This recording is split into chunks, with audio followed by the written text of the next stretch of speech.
Good evening, everyone, and welcome to the October 25th meeting of the Barrington Select Board.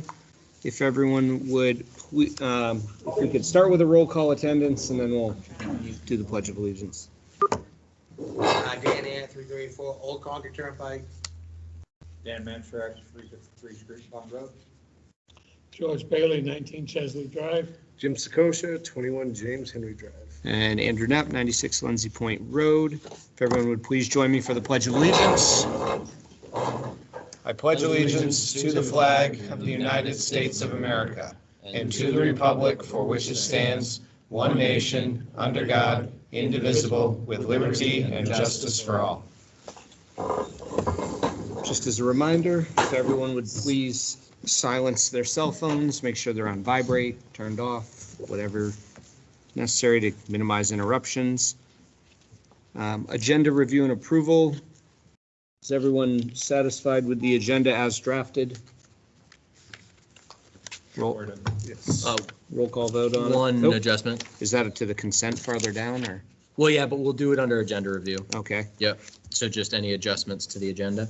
On the consent agenda, the payroll manifest should be the number 142. It is listed as 141. That was an error or omission. It should be 142.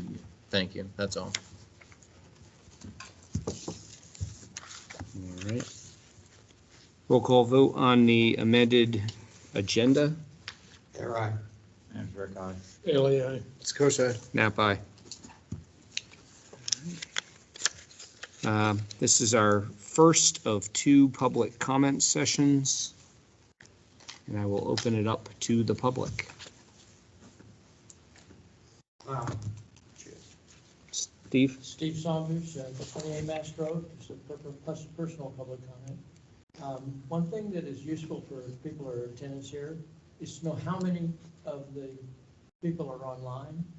So occasionally, or at the beginning of the meeting, if you could let us know that, that would be useful. There are currently 15 people signed into the meeting. So if you're online and you'd like to wager a public comment, you can raise your hand or enter a comment in the chat feature. Let the chair know you'd like to speak. There'll be another opportunity for public comment towards the end of the meeting. If you're on your phone, you can press *6 to unmute yourself. You speak up. Let the chair know you'd like to say something. Andy. Select person there. Well, as a comment, should we add that to the consent, so we won't forget? Once we do first public comment, maybe make it sit down and go online for the meeting. Yep, we can do that. Well, that's the board. I mean, I don't think that's a huge deal for us to do. I concur. Thank you. Chair's agenda.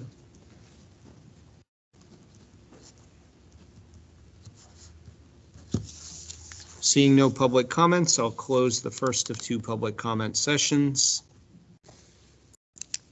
We have a public hearing for the issuance of a building permit on Lindsay Point Road, which is a private road for Randy and Darlene Stillwagon, map 115, lot 13. Discussion amongst the board. Mr. and Ms. Stillwagon are here and present if anyone has any questions or comments of them. On a separate note, I just want to poll the board to make sure everyone is comfortable since I live on Lindsay Point Road, but I have no financial gain out of the matter. Is everyone comfortable with me voting? I am comfortable. Yes. So, Dan? As an observation in some of the construction, I will not argue the 20-foot thing, but I cannot, as a board member, tell someone that they have to come off of Lindsay Point when they own frontage on another road and stuff, and then tell somebody they upgrade William Road to Fallen Road. I counted 4 mailboxes tonight, and someone else comes in front of this board, we're gonna tell them to do the same thing. And personally, if I own the property, I know it's bad visibility, but I would come off College Lane. Why would I want to join an association when I own frontage on a town road? That's my personal thought. Thank you. Select Person Bailey? We have a vote going on as to whether or not we think that you should be here, because we just need Mr. Ayers' vote, either yes or no, one way or the other, we can move on. Select Person Bailey, I asked if anyone was concerned that I had a conflict of, or Select Person Air, if anyone was concerned if I had a conflict of interest, since I live on the road, but I have no financial gain from this. I think it's, I'll let you make the decision on that. I don't see it as up, but I just told my personal feelings on it. And I'm willing to make a motion, but He's asking, do you feel comfortable if he votes and participates on it? He needs a yes or no out of you. I don't see any financial gain from you. So would that be a yes? You're comfortable with me voting? Thank you.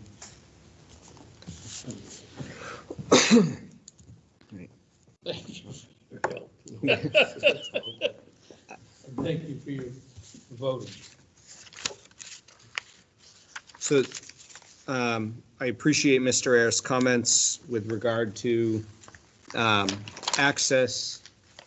There was a lot of discussion around this at the planning board, around what the town has authority to do, what it should do, where it falls within the discussion from the fire marshal's end, and I don't see Rick here to have any discussion on it. I don't know if he is online. I don't see him. What's that? I don't see him online. But there was a lot of back and forth over that, and ultimately the planning board's decision was, yep, go ahead and let the select board make that decision. So they didn't want to get into further conversation around the topic. Because as they said, they have no authority one way or the other for it. Select Person there. Since I'm an observationist and stuff, and I see a lot going on around town and stuff, I can go on, drag this out all night long and stuff. And my understanding of this fire lane, and as a builder and stuff, there's a lot of different interpretations and stuff. But my understanding is 20 feet wide and unobstructed, and 13.6 high unobstructed. And it's the only field that dictates a width and stuff like that. It's very crazy. But I'm willing to make a motion on this. But this is something I come back. We're gonna spend a whole meeting on this in the future. Once we get more information up, there's a lot of different viewpoints of it and stuff. So. Select Person Sakosha. I would like to ask if the still wagons would like to come up and say a word or two about what's going on.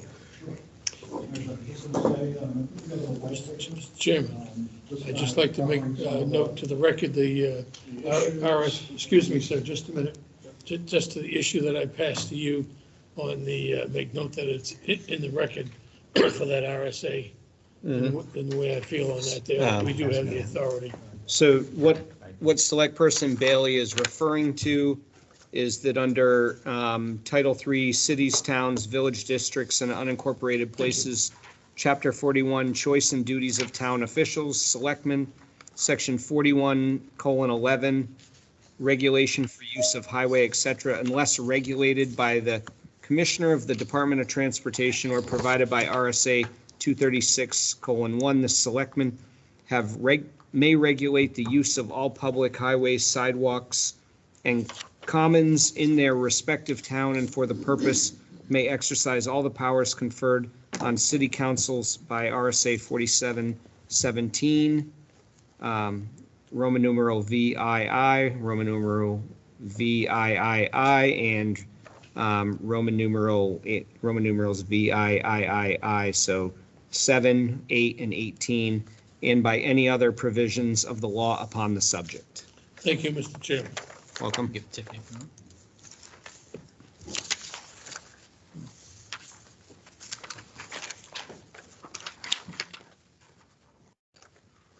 I'll give everyone a moment to read the item that Mr. Stillwagon just distributed to us.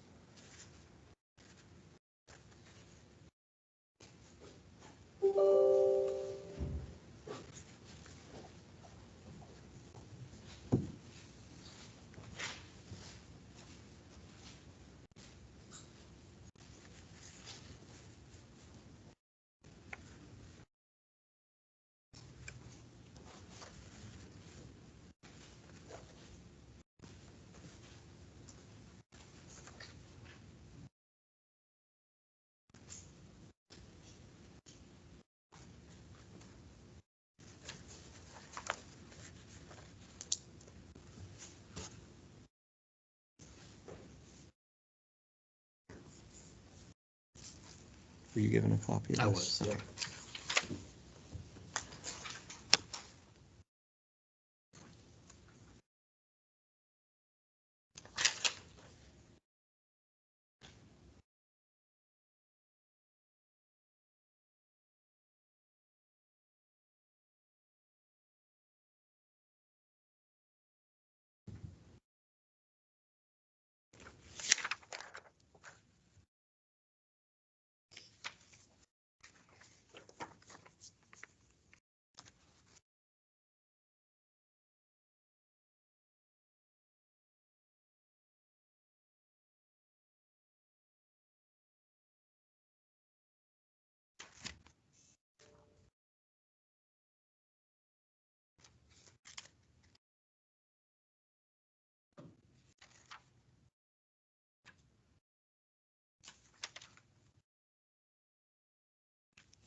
Okay.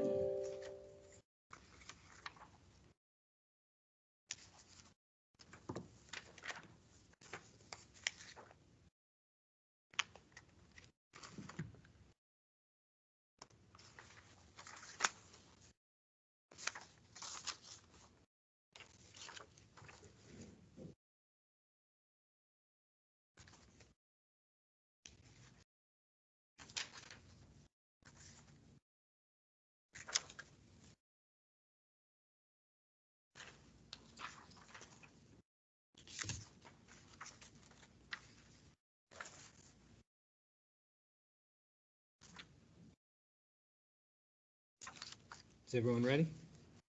I am, sir. Okay. Go ahead, Mr. Stillwagon. So you've read this, so I'm not going to go through the entire white paper.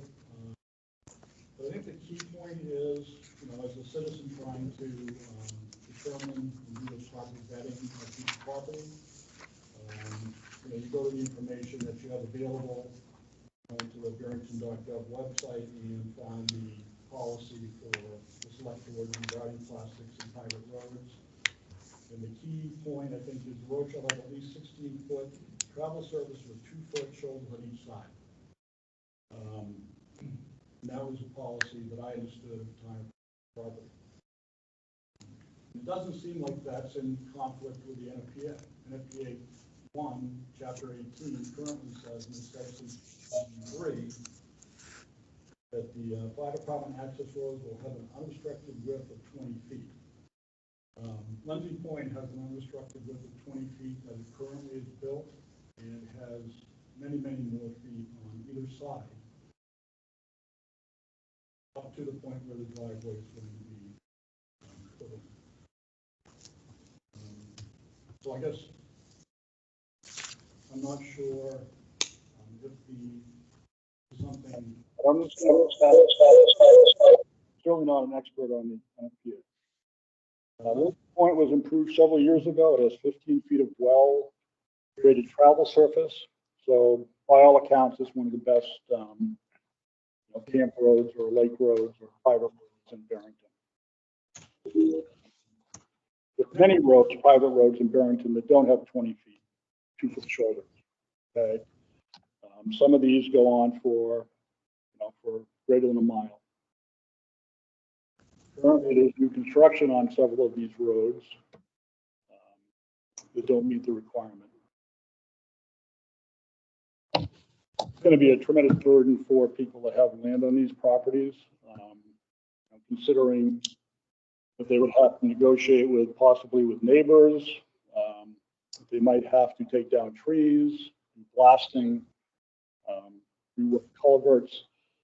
So to impose a policy where we're required to go 20 feet wide surface and 2-foot shoulders, a private citizen to build a property that's a mile and a half down a private road seems like it's a very difficult thing to expect. As an example, Michael pointed sharp curves and steep inclines. The trees poles is touching the travel surface. They're being constructed on Micah Point Road. The building permit was issued this summer. I think we know that there are actually public roads that don't meet the 20-foot requirement. The NFPA, nor the fire marshal's office, distinguishes between a private road in a public road regarding the requirements of NFPA, Chapter 1. So how will that policy be applied to public roads? Now, prior to the purchase of land, several officials stated that nothing would need to be done to Lindsay Point Road, and that a building permit had been approved on the previous day that I spoke to the official, that they said was significantly worse than Lindsay Point. So even though the issue had been raised, we're still issuing permits for roads that had similar or worse conditions.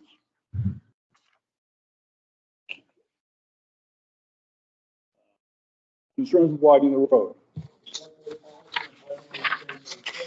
While the select board needs issued for change to a private road. Does this permit private road in a situation where we're required to widen the road, but we are unable to? And that's in a sense, that's a taking of property.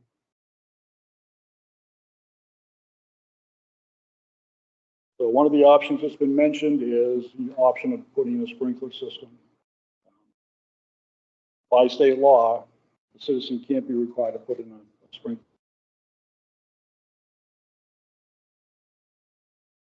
It's an expensive option. I've gotten estimates between $15,000 and $25,000 based on an itemized estimate. This will require a large water-filled tank with high-pressure volume. This is another system that needs to be maintained in town. Fails to cause extensive damage to person property, heirlooms, etc. So the select force private policy is stated on NewHampshire.gov. So the new policy has been thoroughly discussed by all concerned officials. In this way, the policy can be uniformly communicated to people who are attempting to make an informed decision on purchase of land on a private road in the town of Barrington, New Hampshire. Thank you. Select Person Air? I have bought some land on a private road. Bought it from the town, we put conditions on it. And then I understand this piece of property didn't meet anything, telephone was in the wrong place and stuff. And then, the previous town administrator wouldn't get an estimate done on the road from the town engineers, $1.2 million for me to do this job, whatever. I think I was frustrated when the town issued 3 building permits down there on a road that was very unsafe and stuff. Out of principle, I took on this situation, took it on, and of course, there's endangered turtles in there. We still have pictures turned in there. 2.5 years, took me 2.5 years to get permits for the job. And interpretation, I won't put my name on this, but what I look at is 20 feet wide. I can't tell you where you got to put this road when you own the land stuff. I agree, 16 and 2 foot is 20 feet wide. I'm instructed, when I read the code and stuff. I don't know where this is going out further, and a lot of these roads in our own town barely meet it, plus the trees, that's obstruction and stuff. This is ongoing and stuff, this is gonna go on for a year, probably, until we figure this out. But I have a good understanding of stuff, and that's why I don't put my name on it. I'm willing to go to court on this. I had to spend a lot of money on plans, going through approvals, upgrade a private road at my own expense. I didn't put no hardship on the association, but technically, all the work I did, it's not mine, it's association's. I just have a part of it because I own lots on that. I didn't see any frustration on this whole situation, but we can go back and forth all night long. But I agree there is a 20-foot thing. Where you put it, it's up to you. So what you're saying is you're comfortable with access the way it currently is up there? Is it? no, I believe we do need 20 feet, but I don't know over these 2-foot shoulders. My understanding is 20 feet wide, 13.6 high, unobstructed.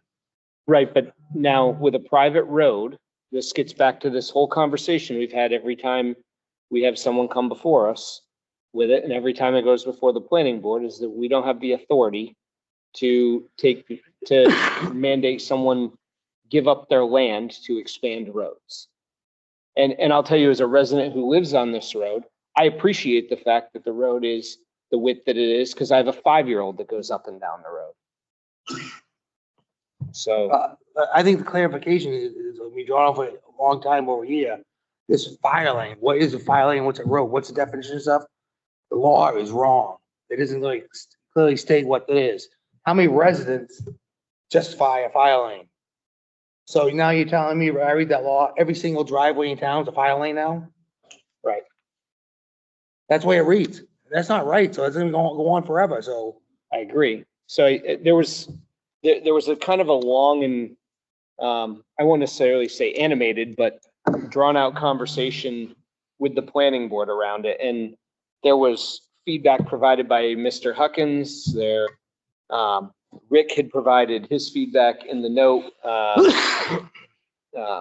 Our road agent had provided his feedback in it. Our police chief provided his feedback. And the planning board, as they went through it, had the same kind of conflicting piece where when you read it, there's a lack of clarity in where it is and what it says, because there's this designation that the select board has authority. And then what's happening is we're potentially we would be in conflict or create a rub with our fire chief who gets his authority through the fire marshal's office. And the goal is obviously not to create a conflict for our elected official or for our appointed officials here either. But it's, my personal take is it's an absurdity for us to create a hardship for someone who has access off a main road. And if you look at where it comes in, he could blast a driveway right in there, but it would be the most poorly visible driveway that you could possibly have coming off of Young Road. Well, you, So is for it- the residences. I said Young Road, not Cottage Lane. Right. Cottage Lane is technically on his land, so he can just come in there and doesn't need a driveway permit off of that either, as far as I know, because it's He owns it. right. And then you have Lindsay Point with this lot 13.1 that no one seems to be able to find a deed for, so that becomes a whole different wicket. Which the safest option when you look at is to grant him access there. And if you look back at when they did the widening of the road, they received a driveway permit for that lot back in, I believe it was 2014, and Mr. Lindsay is actually here. So there is actually an authorized driveway permit already for that lot.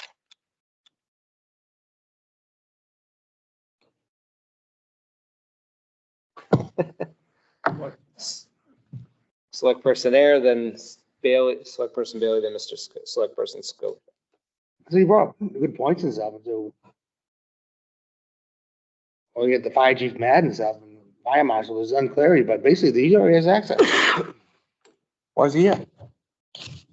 Because we issued the permit for him to build, Authorize the issuance of the. But he owns Cottage Lane and it's access there for other people. It's still a class 6 or private road that they're looking to take access for the issuance of the building permit. And so RSA 671, 674, 674, 671, 48. 148, yeah. Anyways, in there designates the authority for to authorize the issuance of a building permit on a class 6 or private road to the select board.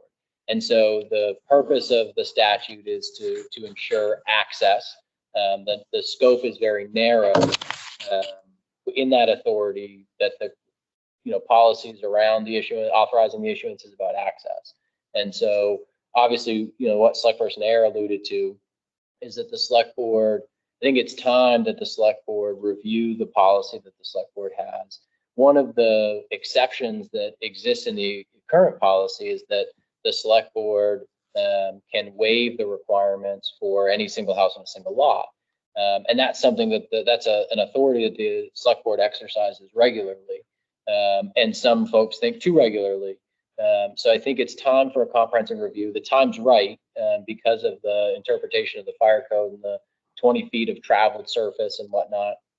And so how we have in the proposal for the select board, how we have the conditions listed is just simply, number 4, just simply meet fire code requirements or acceptable alternative. And that's consistent with what the select board has done most recently with the building permit that was issued on Marsh Road, which is a class 6 road.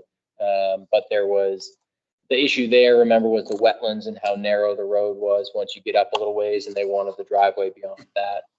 And so what that language does is gives the greatest flexibility. So if approved, the still wagons wouldn't have to come back, seek additional authority from the select board if you make a condition that ends up changing.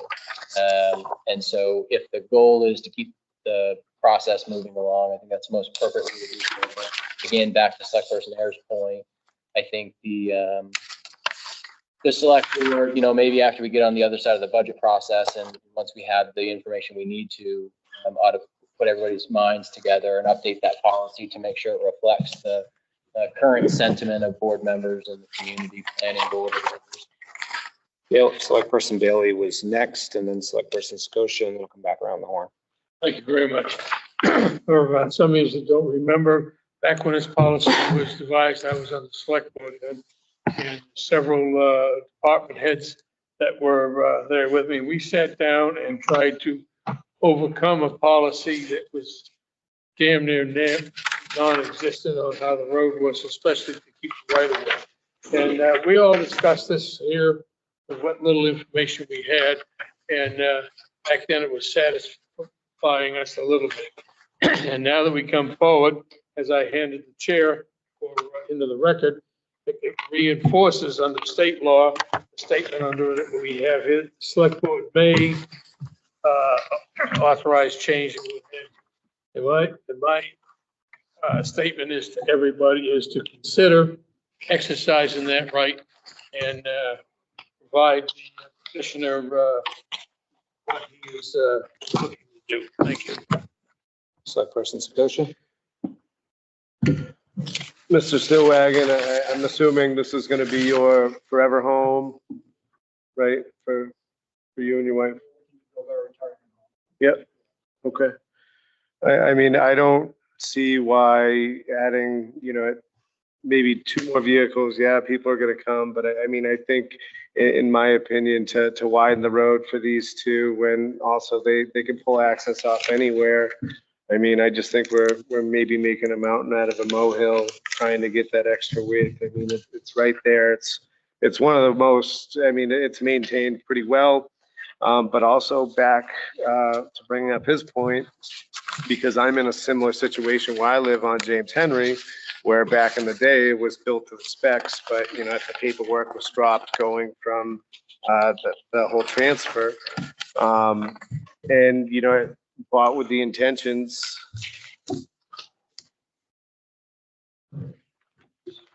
Yeah. I mean, and it's only 70 feet, like, It's like 239 up to the house, but it's wider here at the bottom, and then it opens up at the top, and there's 2 directions across the top of it. So you can actually, I'll give you a perfect example. I don't think it's an issue. I came home the other night. There were 2 police cars.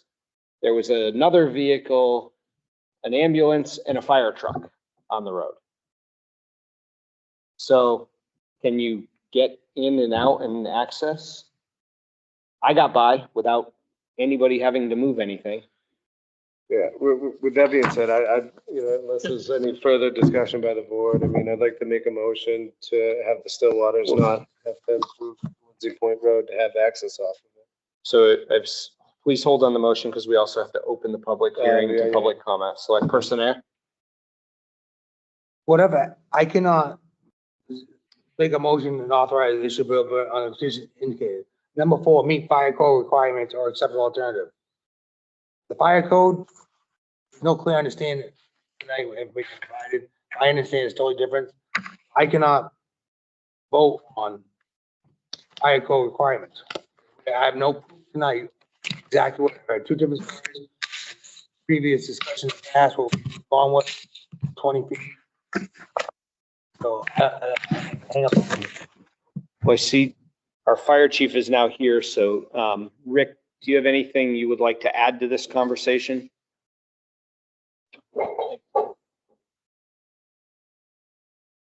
I guess I'm glad it took us a long time to talk about this because it gave you the opportunity to get here to. The only thing I can add to this is the 5 of you do not have the right to supersede the fire code. So if the fire code says that the road has to be 20 feet wide, that this board has no right to supersede that. So in fairness, this issue needs to get squared away first because that's not fair to the applicant. You issue a permit and find out that they can't get an occupancy permit until that issue is squared away. You 5 do not have the right to supersede the fire code.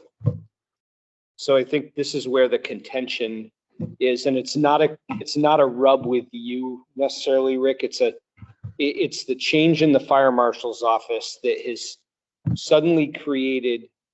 Nope, that's not suddenly. What happened was the town of Barrington wasn't doing what they were supposed to be doing. We corrected it wrong. But there's even talking within the town, and like I said, our goal is not to pit one official against another, that we don't believe there's application, that they're, based on the conversation, the application's not correct. So the applicant was told not to purchase a piece of property until he checked with me to make sure they knew what they needed to do. And they still went ahead and purchased the property. In a moment. So again, I don't want to get into a big discussion with you, but you 5 need to understand that if the fire code says that it's 20 feet, then you people do not have the right to supersede it. So just understand that piece of it. So what you're saying, so you think the fire marshal would think it's a better option for him to put a driveway on a blind hill than to create access that is. Andy, I don't know the answer to that. That's purely speculation. What I'm telling you is that you people do not have the right to supersede the fire code. The 5 of you do not have that right, nor do I. Mhm. So that's my whole point. The rest of it I don't care about. You know, go to the fire marshal, see what you need to do. You weren't here earlier. We read in to the record, chapter 41, choice and duties of town officials with regulation of use in highway, et cetera, where it says unless regulated by the commissioner of the Department of Transportation, as provided by RSA 236-1, the selectmen may regulate the use of all public highways, sidewalks, commons in their respective town for the purpose, may exercise all the powers conferred on the city council by RSA, and then there's the whole list of the RSAs, and by any other provision. But I think you're talking about apples and oranges. My suggestion to the 5 of you, Under this. my suggestion is that you have your lawyers look at this and see if you have the right to do this, because according to my understanding, the fire code's a fire code, and the only one that can supersede the fire code in the state of New Hampshire is the fire marshal, or there's a board above him if he chooses, if he doesn't go in the direction that you want. I can't supersede it, you 5 can. I know in conversation, it was, when I was having discussion on it, specifically stated the fire code does not apply to single family residents. That's putting one single driveway in. So if you're punching a driveway in off Young Road, if he chose to put his driveway in off Young Road, this wouldn't count. But because it's a road that passes and repasses, it has nothing to do with a single house. That's my understanding of it. Select person there. I didn't want to get into this, but if you read that fire, I've spent some time on it. But that, it says 50 feet. A place there, then they'd be asked to have 20 foot wide. And then that does not make sense to me because the setback for a house is 40 feet. And then 10 foot from the pavement. How do you interpret this? Everything becomes a fire lane. How you read the law and stuff, it needs clarification. I agree with the 20 feet. That's what you people pay lawyers for. No, taxpayers pay the lawyers. Well, that's what you guys pay lawyers for, because one lawyer's gonna stand there and say, you're right, one side's gonna say the other side's right, and somebody's gotta figure it out.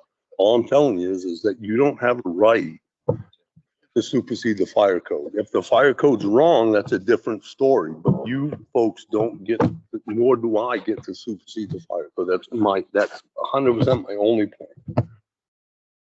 Selectperson Bailey? My question is that it comes back to 2 points I want to make. One, does that mean that we have to take every other road now in town and make all our other roads 20 feet wide that we've already had here? Or is there some type of grandfather clause that makes it legal for us not to have to bring these other roads up to 20 feet? This is just for discussion. This is, I'm throwing more fuel into the fire to make it more difficult. But I'm asking that, I brought the RSA in. We showed how it goes, and now I understand where Rick's coming from. We've got over almost 25 years together. And I'm saying is that who's right and who's wrong? I don't think we can sort that out. That's exactly. That's right. the Thank problem. you. Selectperson Sakosha? Chief, do you think if that driveway gets put in there with the road in the condition that the way it is now, do you think that you could roll in a fire truck to put out a fire at that residence? It has nothing to do with, has nothing to do with what I think. We're gonna put a fire truck where we need to put a fire truck. The point is, the fire code says 20 feet. If the fire code's wrong, then you guys can do what you want. I didn't You're ask not about the wrong. fire code. I asked if you had to get a truck in there, could you get a truck in? Who knows? When do you want me to try to get that in? You want me to try to get it in tomorrow? Or do you want me to try to get it in the middle of a northeaster? We try to go anywhere we can, but we'll never guarantee we're gonna get there. Understood. Thank you. Mr. Stillwagon? Thank you, Chief. Yeah, just, Sir? The table. The microphone's on the table. point, is NFPA 1, Chapter 18 also states that a fire department access shall extend to within 50 feet of at least one exterior door. Okay, so even if I brought the driveway in off a Young Road, right, NFPA is the same NFPA requirement that the chief is talking about. Requires that that road be within 50 feet of my front door. And I can't think of how many houses are probably in Barrington, okay, or people that are proposing to build houses where their driveway is going to be more than 50 feet from the town road. So there needs to be some flexibility, reasonableness here. And I'd also say, what does unobstructed width mean? It doesn't say travel width. When you read the NFPA 1141, it does specifically talk about the width of the road, not including the shoulders, needs to be a certain width. In this case, it's just unobstructed width. And Lindsay Point Road has 20 feet of unobstructed width as it currently stands. Selectperson Air? Only I get all this is I agree with the 20 feet wide and then 13.6 high unobstructed. I don't have an argument with that. I don't know where these shoulders are coming up beyond the 20 feet. I don't agree with that. So I think the 16 and the 2 foot 20 feet, if it's unobstructed all through that, I would personally spend my own personal money to take it to court. That's my understanding. And as I didn't want to get into it, but you start reading this code, it's crazy. 50 feet to your door. So every single driveway, every development we approved is wrong. And our driveway permit is 18 feet wide. So our driveway permits are wrong. That's what I'm saying. It's not gonna be solved tonight. For clarification on the 50 foot, if the individual built a house and put their driveway in 50 feet off Young Road, came in 50 feet off Young Road, on the Lindsay Point, and then turned their driveway off, you wouldn't have to meet the 20 feet. The 50 foot mark is if you're on a class 6 road, 50 feet in. So I'll use Orchard Hill Road, for example. So when the class 5 stops, class 6 takes over. if somebody punches a driveway 50 feet in from where the class 5 ends, then we don't have any say in what they do. That's what the 50 foot is. It is not 50 feet on a single driveway. And again, saying, oh, you can buy a piece of land half a mile out in the woods, single house. You have to ask it, yeah, sufficiently so that people passing and repassing can get out of somebody's way. But when you start, so there's 2 people sharing that driveway, that's a trigger that the road has to be wide enough for 2 fire trucks to pass. This is really 100% about, the fire code says it, 2 fire trucks have to pass. I will not put a fire truck 3 or 4 months of the year off the center line of any gravel road in this town. Because in the summer, in February, March, April, and early May, we're gonna bury that fire truck. I won't go up Lindsay Point on Mr. Lindsay's lawn, Mr. Stillwagon's lawn during them months. Well, he'll give you grief to rake it out if you do. Yes, he will. So the 50 foot is not that you're gonna have your house within 50 feet of the road.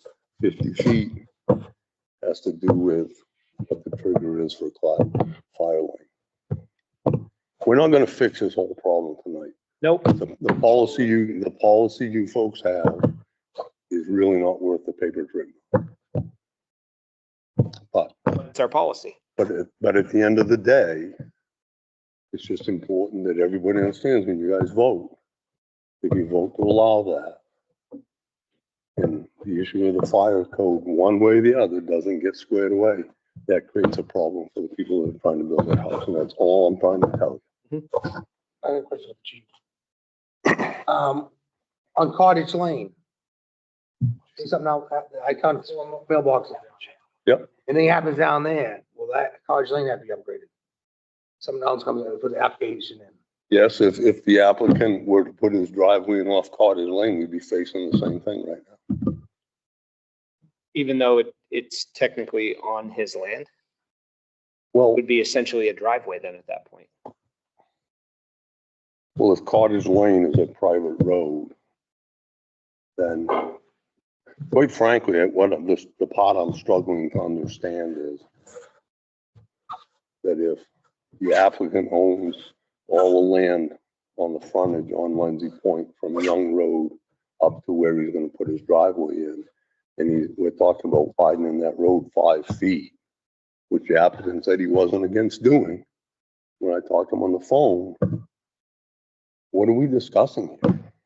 What are we talking about? It's cheaper to widen that road by 5 feet than it is to sprinkle that house. And at the end of the day, that may end up being what his 2 choices are. I can't decide for the fire marshal, but the fire marshal could say widen it 20 feet or sprinkle the house. It's not my decision. Select person there. I'm ready for a motion. Okay, well, at this point then, is there anything else Mr. Stillwagon would like to offer? I will, Thank you. simmer I'm down, just simmer checking.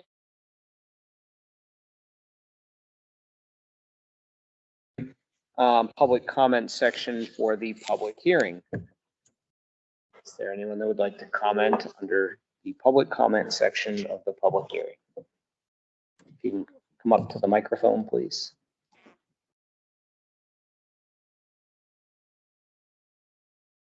And if you wouldn't mind stating your name and your address. My name's Don Ransom. I live on 42 Lindsay Point Road.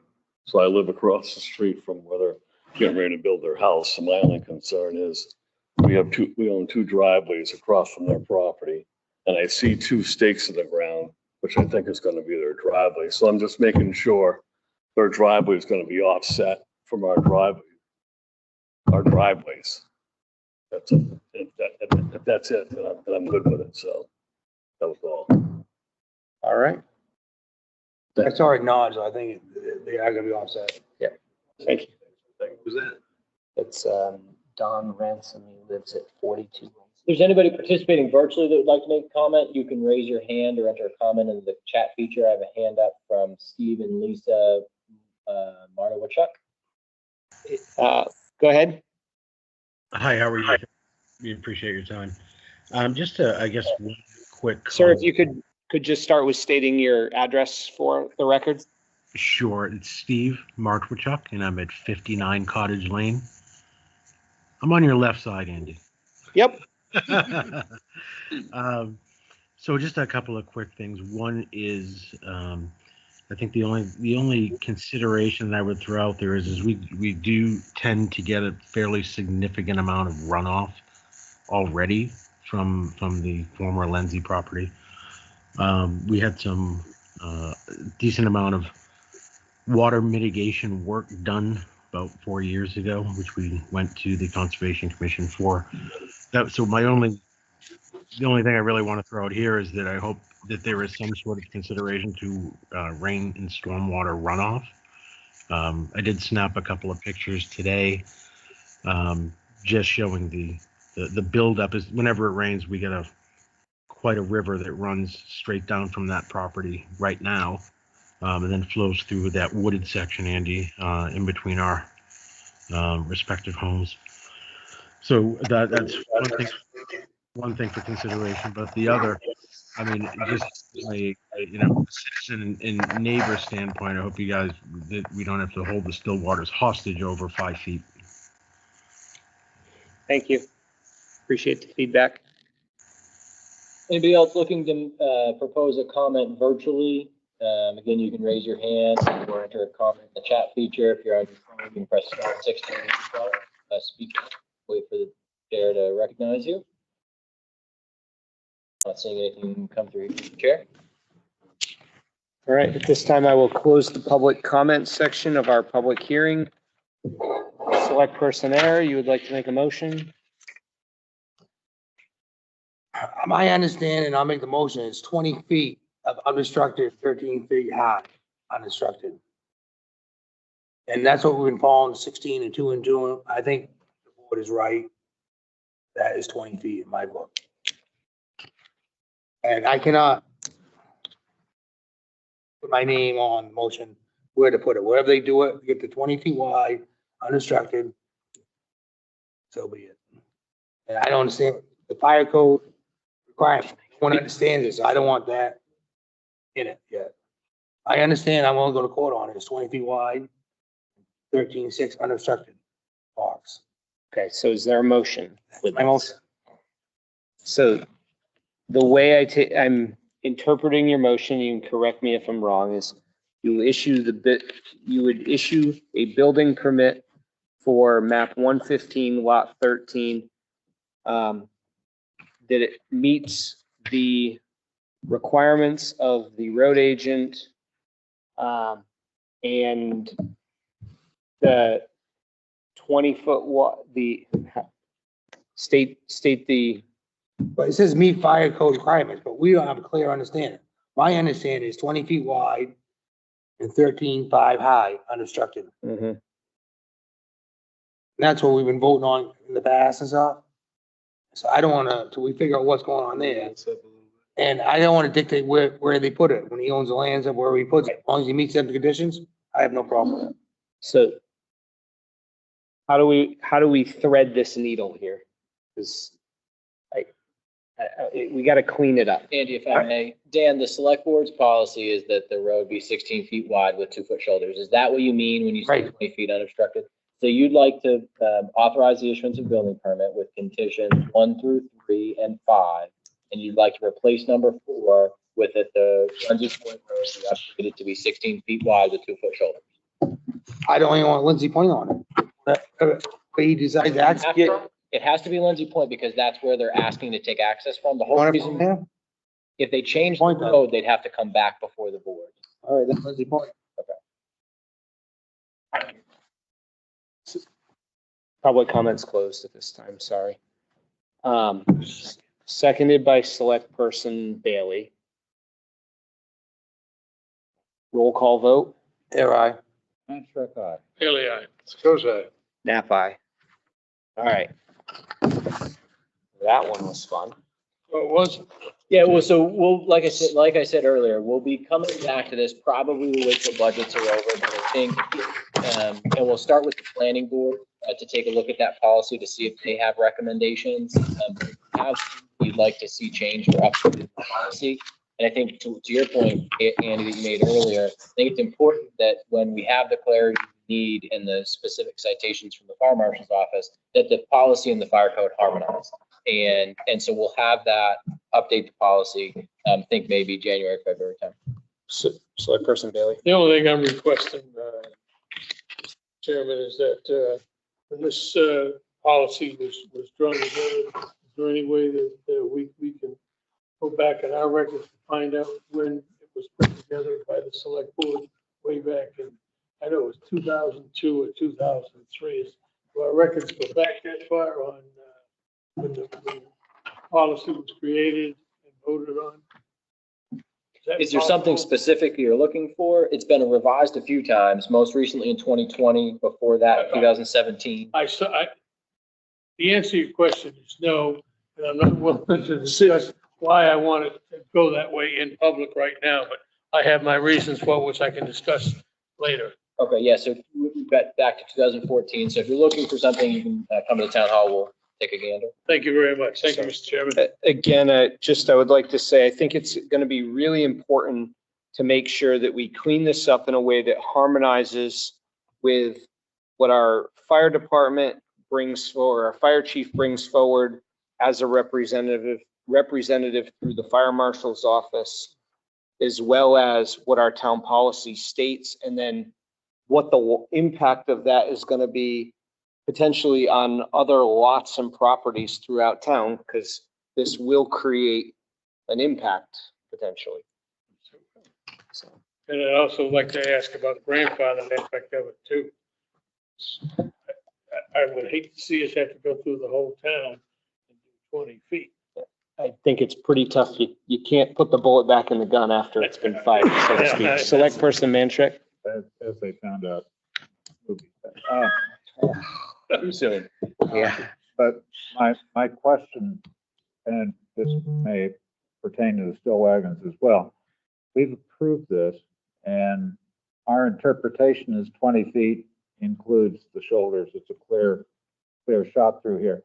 If the fire marshal says that that is not the case, then does that then have an impact on the still wagons home? And I suspect it does, as far as an occupancy permit. So I think if in fact that is true, we need to, I think, get a pretty quick view of how the fire marshal is going to interpret that 20 feet. We've interpreted this including the shoulders.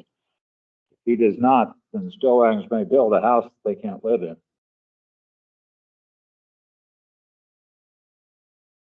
In conversation with the code enforcement officer, his thought is that there would be the issuance of a building permit, but there would be this occupancy permit because he's inspecting it from that standpoint. But then there's this tie back to the fire marshal piece that has to be sorted out.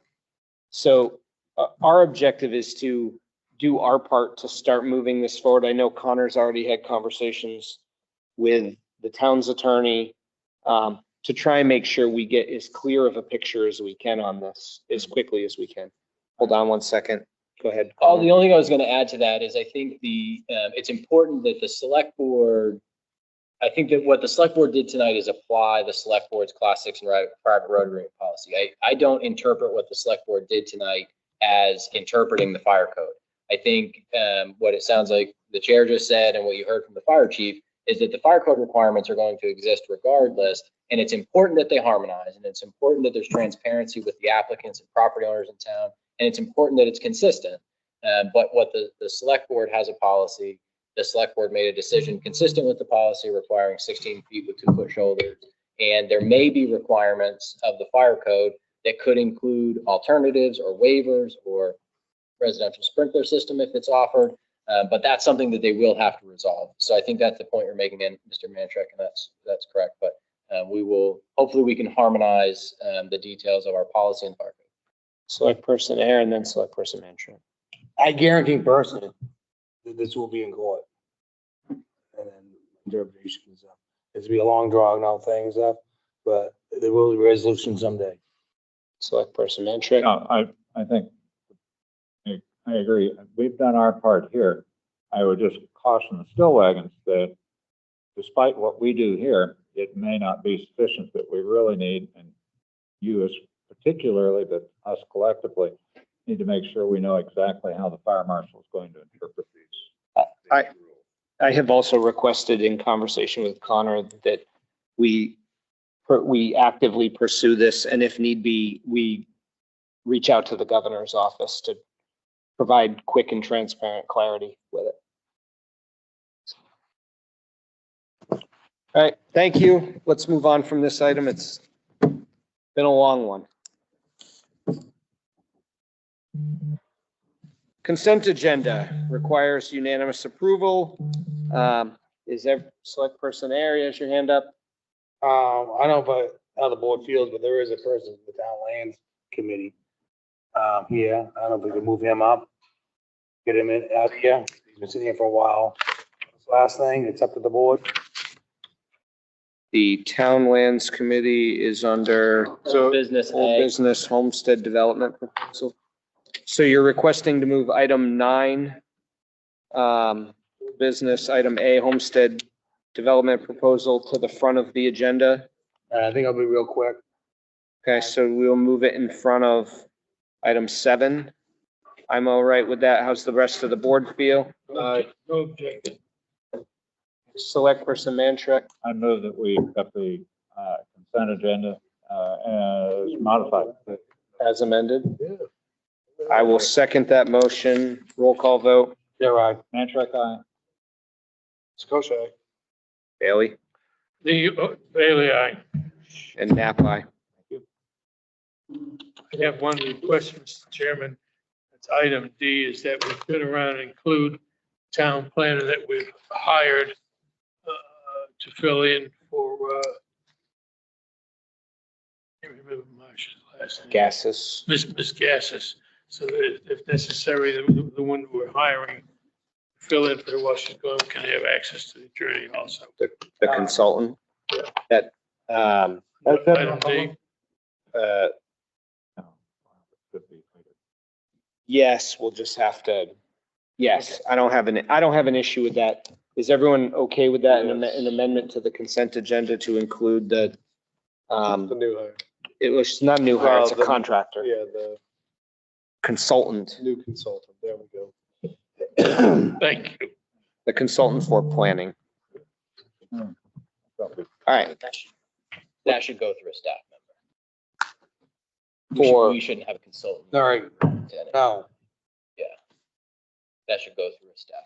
right. I'm just trying to think, like, as we walk through what we're asking her to do, I'm just trying to process her role right now. If there was something specific, We are- she would go to the town. Hold on, attorney. Dan, hold on, please. If we were asking her to do something specific, we would have her use the town's attorney, which would go through a staff member as well. NHMA, I mean, they provide free legal advice interpretation. Quite frankly, we're hiring her because she probably knows most of the stuff anyways. Right. From a general sense. It's the specific nuance stuff that we would use our, yeah. I would advocate against adding her in any capacity to the list. Because when I read it, I realized the extent of it. And that's the only reason why I put it, so we can have a smooth transition, and get work done. Thank you. I'm all right with that. I actually agree with Connor's point in it because she is a contracted employee, not an I actual understand. I employee, understand. or a contractor, not an employee. Withdraw my request. Thank you. Okay. Moving on, old business, homestead development proposal, and the town lands committee. I would like to have the representative from the committee come up and speak. Participate in the discussion. Connor, do you want to? Yeah, do you want me to give an introduction or do you want to? Okay, so this is, and maybe an efficient way to do it is to pull up on the screen, which I can do in a second, but I included in your materials a printed map of the lots that we're talking about. So some of you that have been around for a while know some of the history of this. This is essentially a failed subdivision that was taken by tax deed. It is further complicated by some roads that weren't constructed in the right place, some property boundaries which are disputed, some conservation land which wasn't tax deeded because there was no taxes owed because it was in conservation, multiple subdivision plans which weren't fully built out, obviously part of the reason that we're here. So, but in conversation with the Town Lands Committee chair, we really tried to figure out how to go about this.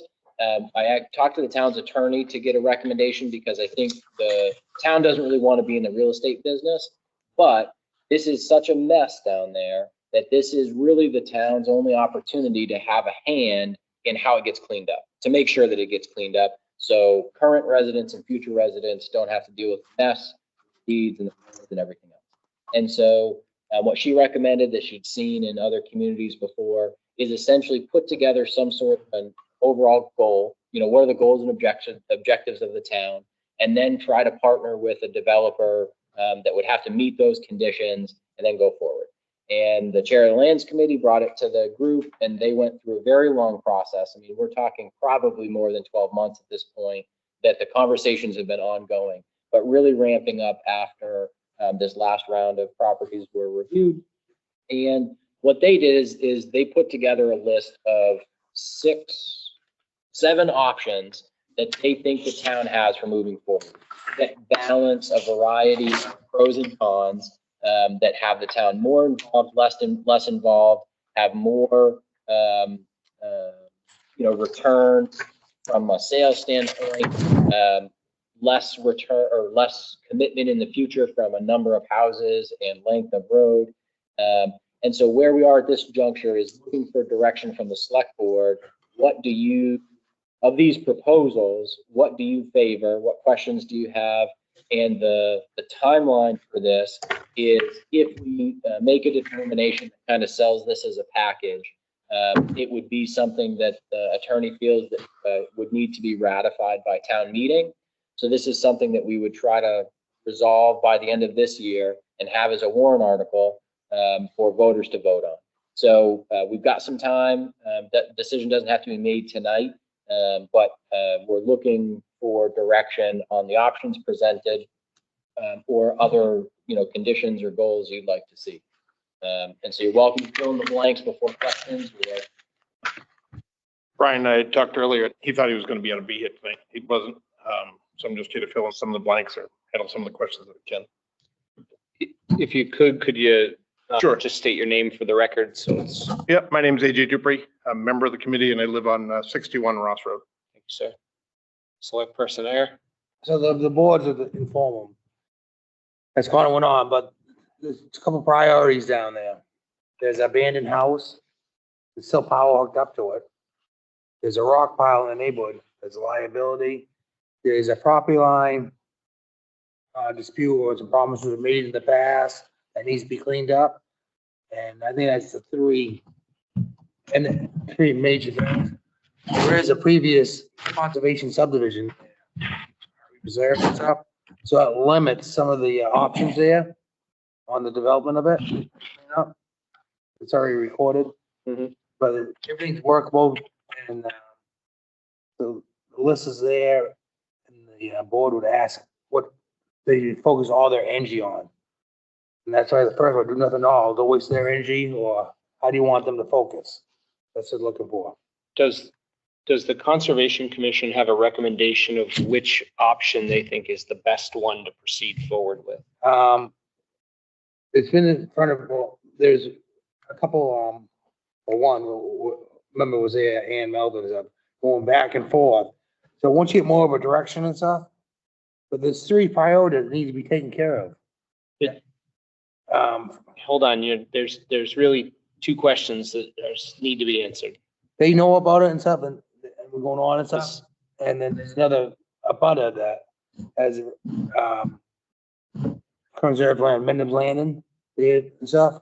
So has the show concerns too. So has the Conservation Commission made a recommendation, and have the Town Lands Committee made a recommendation of which option they would like to see? No, they're I can kind use of, that. they don't So- know what direction, you can speak for them. The Conservation Commission hasn't seen these options. What Okay. The Conservation Commission has seen early in the process was an abutter on Mendham's Landing asked the Conservation Commission to support a recommendation to see all of the vacant land conserved. And the Conservation Commission actually said they didn't think that was the best use of the property to conserve all of the land. It doesn't have a tremendously high conservation value, is what came from John Wallace from that meeting. And so in general, the Town Lands Committee took that information into their consideration. But if what you're saying is you'd like the Conservation Commission to weigh in, we can certainly do that. Maybe we can narrow it down to narrow the focus. Personally, I think that would be helpful. Select Person Mantrek. Yeah, I'm, your map that's in here, the yellow. Those are the The lots. I understand they're lots. No. but Are they occupied or? Town owned. Hey, hold on a second. Wait, This is back to the 70s. Get wiped out and redesigned. This is a plan right here. All this could be developed, gotcha. but it's very wet and some things change. But that's private. These three are private, all the white. That's already preserved, that area. Okay, In that too, I think. okay. I just wasn't clear where they were. Which one? Right, This one and this one, so, right in the center right here. 79 and 69. Yeah, I think them are Yes. preserved. Select Person Sakosha. So I have reviewed what we have here, and I actually went through the options. And I agree with what Connor had said. You know, at the town, we're not really developers. We're not in the real estate game. So when going through the options, I felt that number 4, solicited a RFQ or an RFP from a developer to work with the town to provide a basic subdivision layout. And then echoing back on Connor saying, we have a real deal saying what's going on and what can go there. A couple of thoughts that I had, and they can be conditional because for those that don't know, the town could seek out an RFQ for a developer. We can put in what we want in that list or in the spec for the development. I was thinking somewhere along the lines of a 55 plus, which could include walking trails around for the town and the residents of, maybe incorporate some green technology into building. Those are some simple thoughts that I have that I think, you know, the board should consider going towards. Select Person Air. So right now, that, what you're looking at exists. For that to happen today, there'd be a lot of money, someone had to redesign and stuff, and then a lot of hurdles and stuff in there. So, Well, we can request for pricing. It costs, getting a price doesn't hurt anybody. well, no, someone would have to come in and go through the plan board, redo it and stuff, everything like that. But would you want to put a direction? Let me ask a question. Like, I've already asked that we request what the Conservation Commission and the Town Lands Committee think are the best options of what we've been presented with. Are there other boards, groups, or contingents that you folks feel we need to receive input on? Because we're not going to make a decision on this tonight. No. Are there other pieces that we need to take into consideration? Select Person Air. Well, it provides a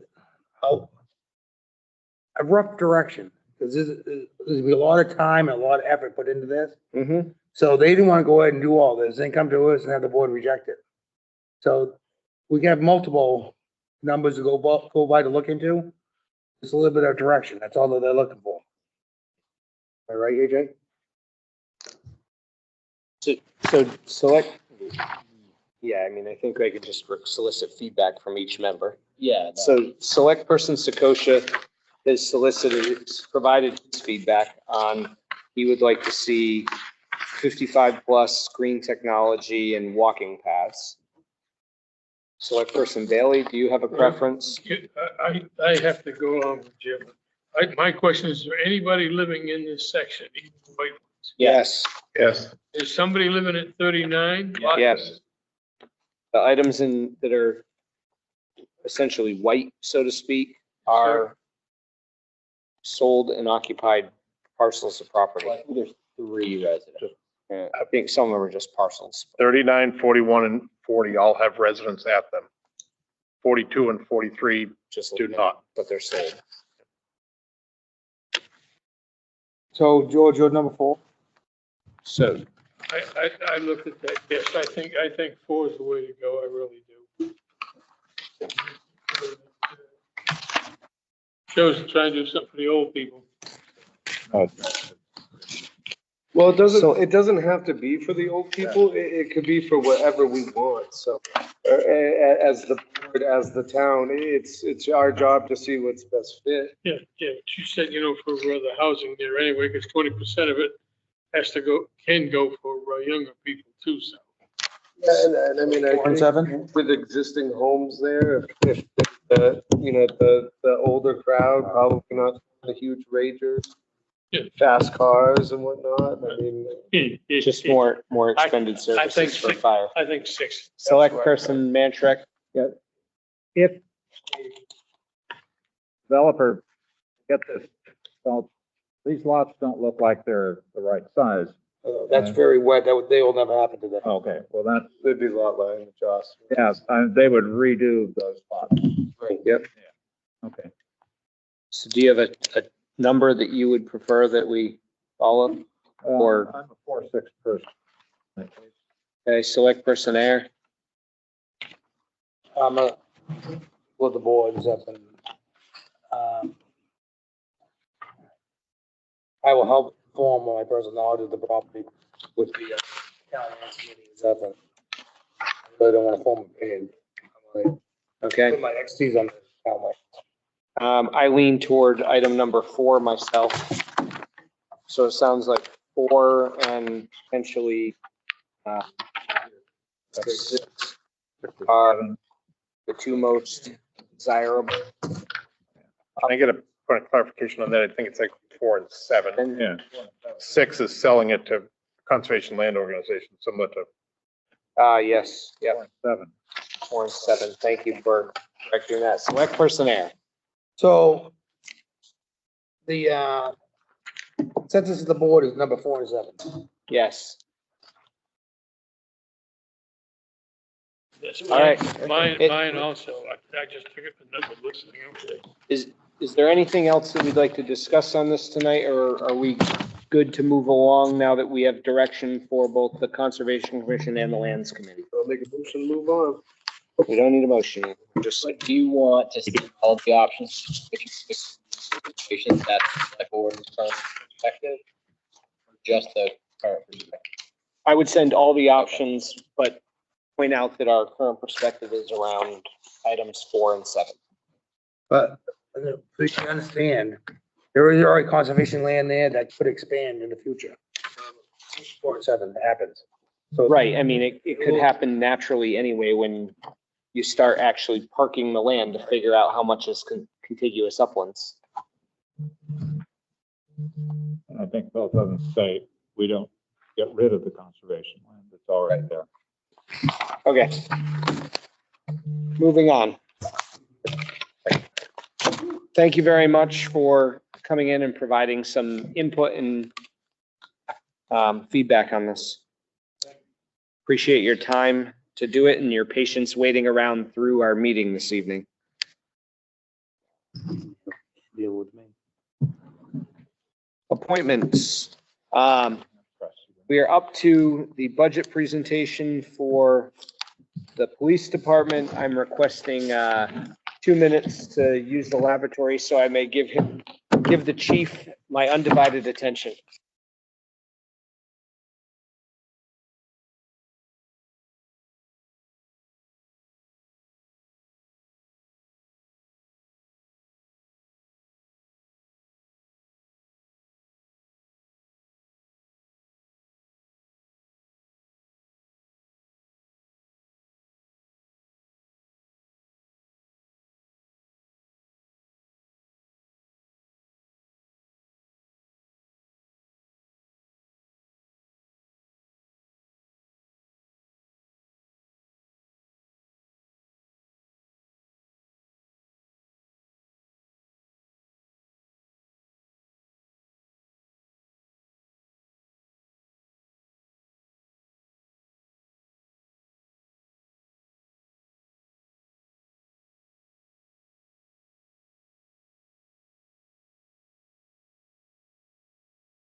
The select board may need to ratify the consent agenda. There's some question after you change the agenda, if we actually approve the consent agenda, motion and vote on that. So- We did. We We did, did. thought they did.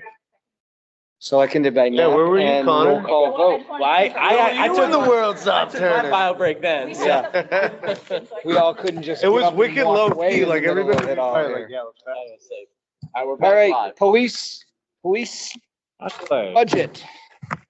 So as with every budget presentation, some figures are bound to change before the budget binder's finalized. I sent 2 items to the town administrator today. I don't know if you get a chance to hit them into the budget or. So there's my preface.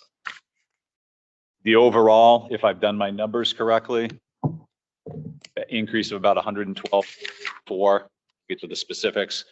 My preference, and I'll defer to the chair, I would rather stop at the big items mid-range so we stay on track, but if you'd prefer that I wait till the end, I can certainly do that too. I'm fine if you want to stop. As we go through. Just the basic of 2021 and 2022. So salary, that covers the deputy chief and the police chief. I'm contractual. Step has been figured into that deputy chief. On to full-time hourly wages. The full-time hourly wages account for currently 3 sergeants, 2 patrol sergeants, 1 detective sergeant as approved by the board earlier this year. 7 officers, 6 current full-time and 1 proposed full-time effective April 1, 2022. So this is where I guess we'll stop for the first one because that does show an increase, an 11.89% increase if I've done my numbers correctly. Important note, as the ABC pointed out, we will likely carry a surplus in this line despite the addition of 1. We will be losing 1 officer in March to deployment. So that increase of 1 full-time position is actually a net 0 increase. That will break us even for the year. If we don't approve that, we will be net -1 and services will be impacted. The reason I didn't deduct the 1 full-timer's position from this budget line and would prefer to carry a surplus going forward is if something major should happen and the president recalled all personnel from overseas, we might wind up with that person back and we need to have a job for him when he comes back.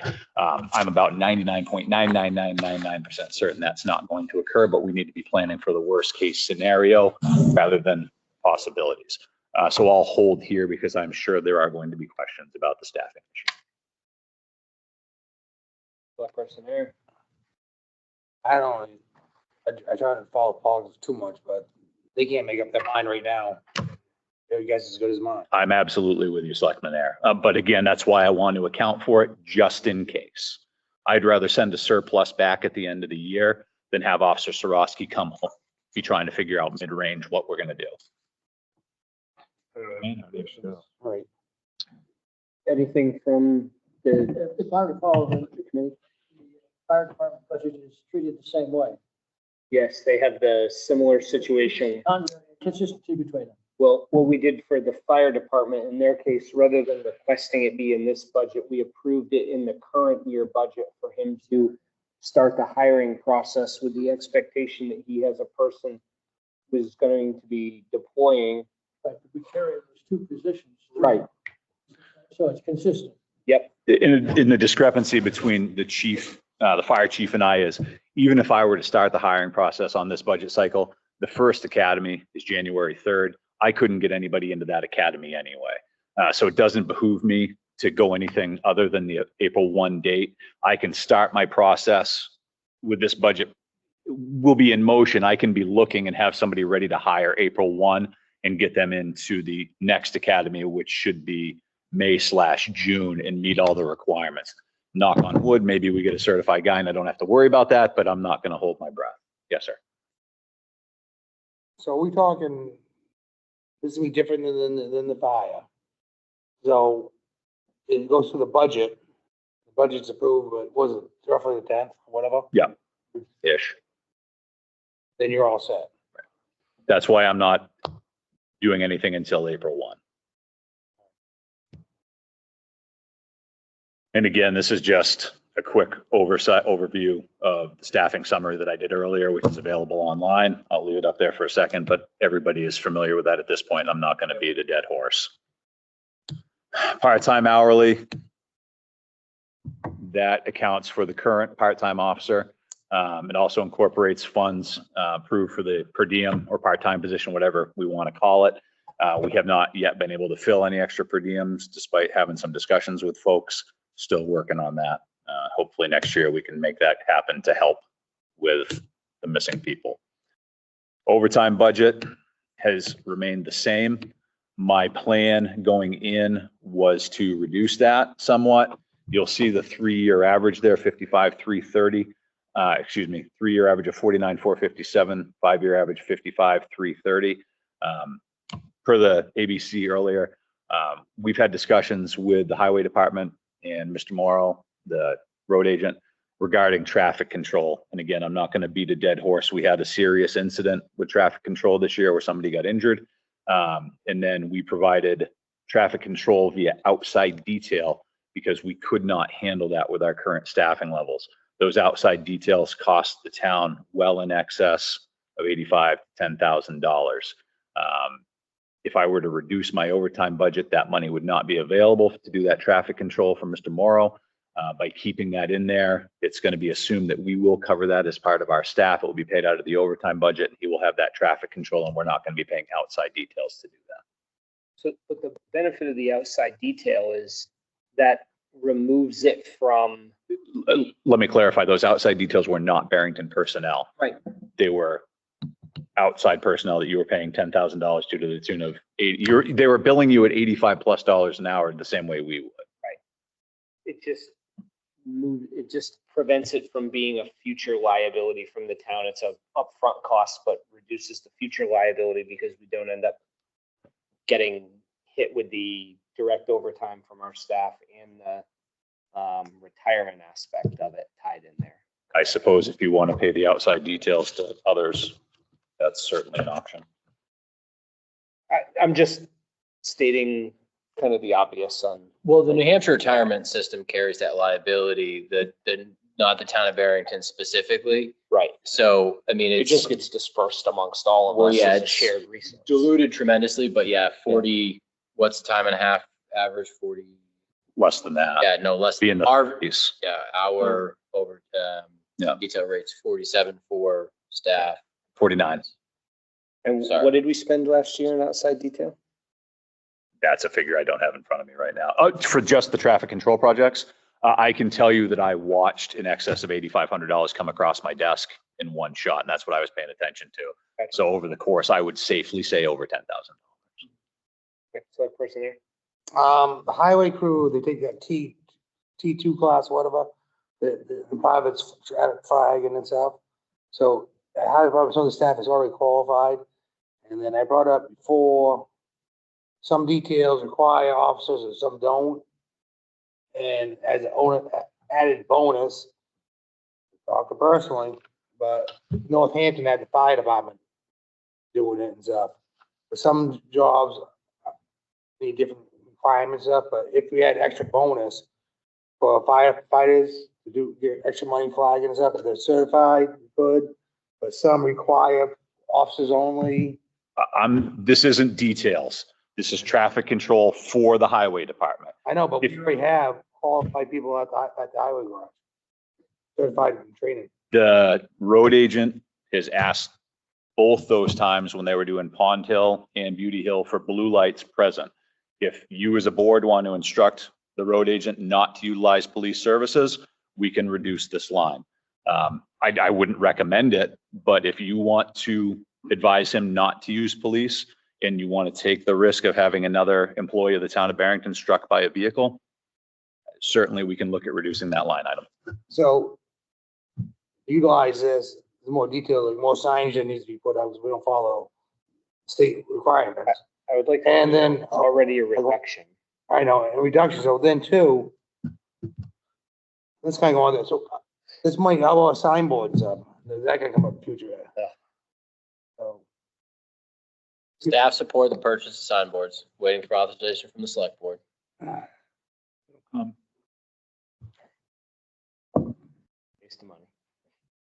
Moving on. Moving on. Anything else from anyone else here? So this is not all overtime, it changed too, so it's short. Overtime is still being used for everything that it always has been. Overtime at the end of a shift, covering, covering shifts that are open. My planned reduction this year on overtime, I'm not making because of the conversation with the road agent. And I figure that money levels us out. I'm not asking for an increase. I'm just asking for a level fund on OT because Mark is going to look for our assistance throughout the year. Not looking for any extra here. I was actually planning on reducing it until that conversation between the road agent. So are you looking at leaving it at 60 even.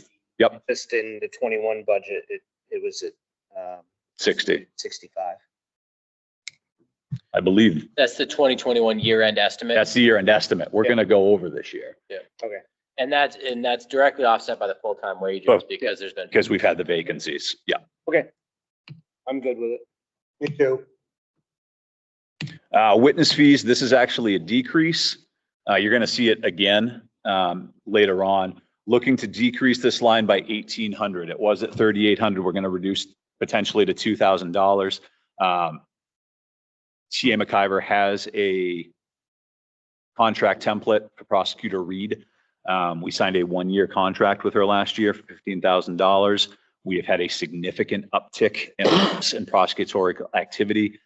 She has an $18,000 contract submitted. Due to her hard work, we haven't needed to use the overtime in this line. She's been getting some fantastic plea negotiations for us. I don't actually have the expenditure in this line in front of me, but we're not even up to $1,000 yet. And I see that continuing based on the hard work that she's doing. And I'll go into some more of that later on, but this is actually a reduction. Holiday pay, I'm not going to go into a lot of issue here. This is all contractual. That increase is basically adding the AA onto the holiday pay benefit as part of the contract negotiations that were conducted last year. Earned time buyout, I am asking for an increase here. We can do, quite frankly, whatever. We've traditionally held it at 16.5. Your 3-year average down below is 18,053.66. I'm a big proponent of having numbers where they should be. That's why I'm asking for the increase on that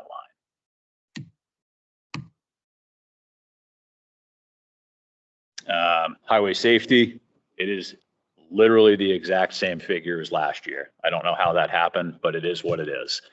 This is the 25% match to the funds that we received from the state of New Hampshire. I obtained your approval earlier in the year to apply that grant. We got the same amount of money as we did last year. So by approving that 3215, it brings in over $10,000 in highway safety funds. This is police benefits. That uptick takes into account the new position as well as changes as far as people taking benefits, not taking benefits. I have no control over that one. Police prosecution. So we're here. You want me back up? No. Okay.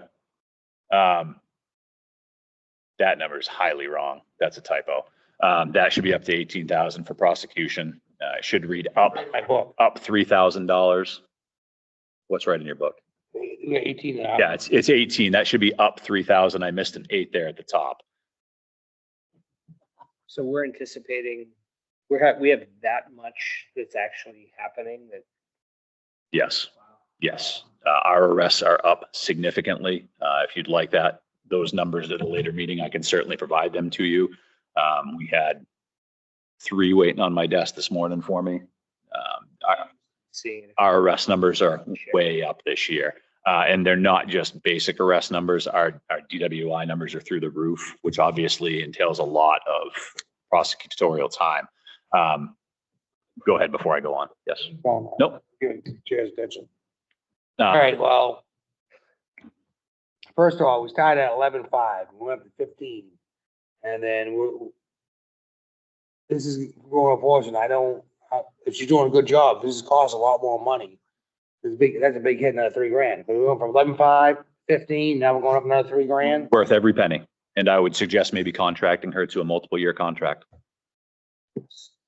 Yeah, but it's an increase. a perfect item for discussion, but I would like to let Chief Joy Right. continue what he was saying on this. So the pleas we've been getting, as I said, have been fantastic. Attorney Reed's been doing a great job. We're also looking at a lot more behind the scenes work. Attorney Reed just brought in Sergeant Chris Storm, who started his career here in Barrington. He's now the head of the Air Wing Unit. He's also the guy in the state of New Hampshire for the DRE and Field Sobriety Program. She brought in Chris to take care of training for all our personnel. She's already spoken to Judge Gardner over in Dover District Court to set up mock trials and prep for our people. This is something that hasn't been done in, quite frankly, decades in the town of Barrington. With COVID, a lot of our individuals have not seen the inside of a courtroom. They haven't testified. Those that have testified haven't got the repetition that they need. The first time one of our officers takes the stand should not be at a felony. It shouldn't be at the superior court level. The reason coppers get good at testimony is by doing hundreds of speeding tickets, et cetera, et cetera. That just hasn't, because we haven't had the court time. So Prosecutor Reed's taking care of that by setting up training to make sure our people are qualified. Other agencies aren't doing that. So again, one of the two decisions that I've made that have been standouts, this has been one of them. And Gene is worth every bit of $3,000 extra. I agree with Selectman Air. That's quite a bounce. He chose to contract for 1 year last time. Maybe we go a multiple year contract so we're not facing this again in 23. By person there. Well, I'm sure that she has fees, that it goes over that 18 years. I'm saying, right? No. No. The contract is written that she's paid, I believe, monthly or weekly. Yeah, McIver, I don't remember exactly which. It's no more than monthly, but. And no, she's paid her set fee and there's no overages. There's nothing beyond that. As I said, Attorney Reed and Sergeant Storm came in the beginning of this month on a Wednesday to do that training. That was outside of Jean's normal day of work. She still came in and did her prosecutorial day. There's nothing extra for that. Jean did that per contract and out of essentially just what was best for us in the agency. Police contracts, unfortunately, this one's up. We're anticipating a 10% increase for Stratford County Dispatch. We're anticipating a 10% increase on the IMC computer systems. Pretty much everything else except the SWAT team is staying the same. We're looking at going up about $500 there. Unfortunately, we had a critical incident in town this year in March. $500 doesn't even really start to cover the amount of assistance that we got from the SWAT team earlier this year with the manpower, the equipment and everything else. That's really cheap insurance for the times that we need to use them. And unfortunately, we use them more than we should. Please allow him to finish before. What would you like to ask? No, I saw him reaching to turn around and dip to go the next. That's the reason why I said it. I'm sorry. The alarm. I don't understand the alarm. I read through it. It was one of my notes. What is the alarm? The alarm system at the police department, we have two separate zones. We have one zone for the evidence room, which stands alone, and the rest of the PD is alarmed as well. Thank you. That's how we keep you. I'd like to see somebody break into the evidence room. Equipment and vehicle maintenance, I'm leaving that flat, $15,000. We're probably going to overrun that line this year. Hopefully we don't have another year like we did in 2021. That's supplemented by our outside details. This year was not a banner detail year, especially this last quarter. It just hasn't been there. We haven't been getting the details that we used to.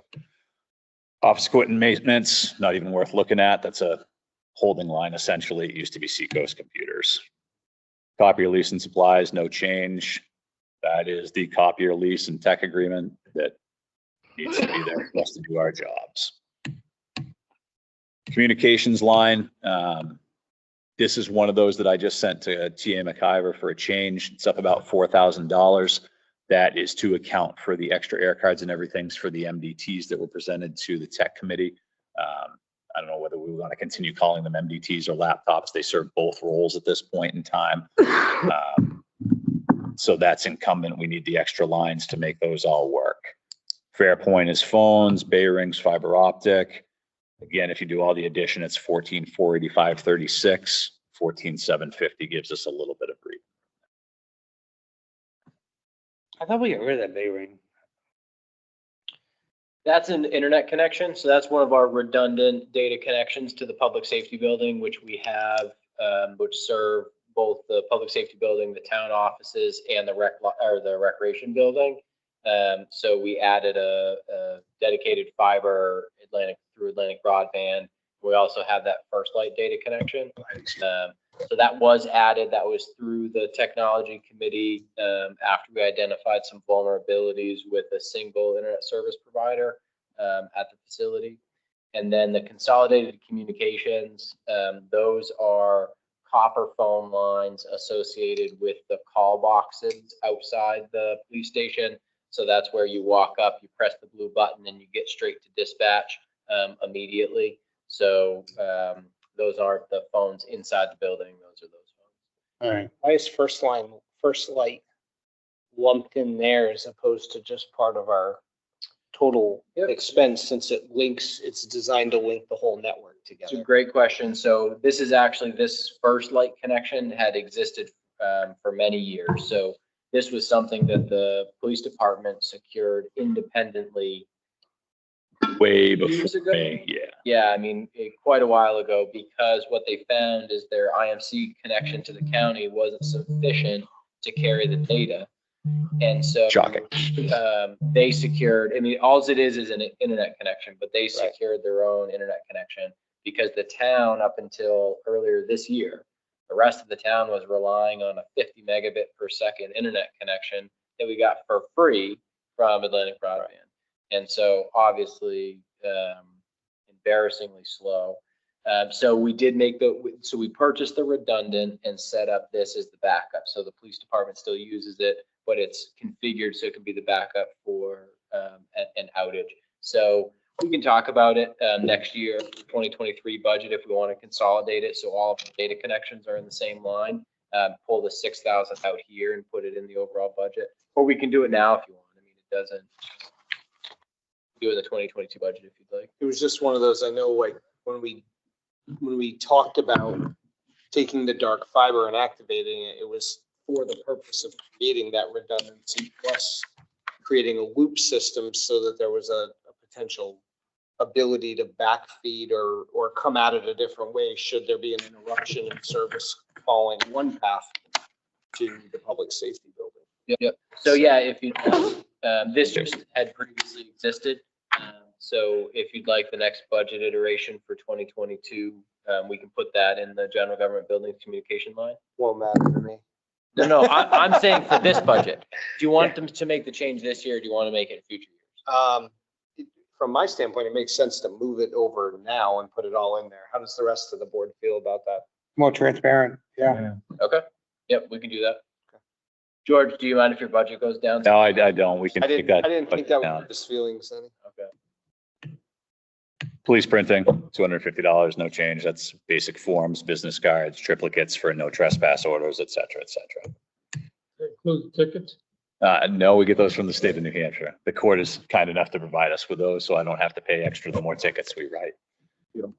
Conference and training, up about $1,000. Police standards and training is still not back, I guess, pre-COVID to training. So we're doing a lot of training outside through vendors, online training. I'm not sure that PSTC will ever get back to the level that it was. They're currently doing a rebuild of how they're doing their training. But for the time being, we're still paying to play. I have new supervisors that I need to get to FBI LEDA. Those schools are 600 plus a pop. We need to train people. We have young police officers. We're going to have 2 brand new police officers, and Officer Resnicek, and the new hire that's coming up. Those people need to be trained, and $1,000 is realistically less than what I should be asking for to not get sued. Select Person Manchuk is the same. Yeah, I was just going to comment, does that even seem enough? And second question is how much of this is virtual and how much is in person? It's been a pretty decent split this year. We've done a lot of virtual, but we've got back in person more. For instance, I'm going to use Officer Courier as an example. Currently, he's up at the academy, has been there for 2 weeks. Fletzy's coming in and doing a 2-week use of force instructor school. So it's starting to roll back to in-person again, thankfully, because we're all kind of sick of doing virtual. And quite frankly, you can learn a lot of things a lot better in person. But this year there was a lot of virtual training still.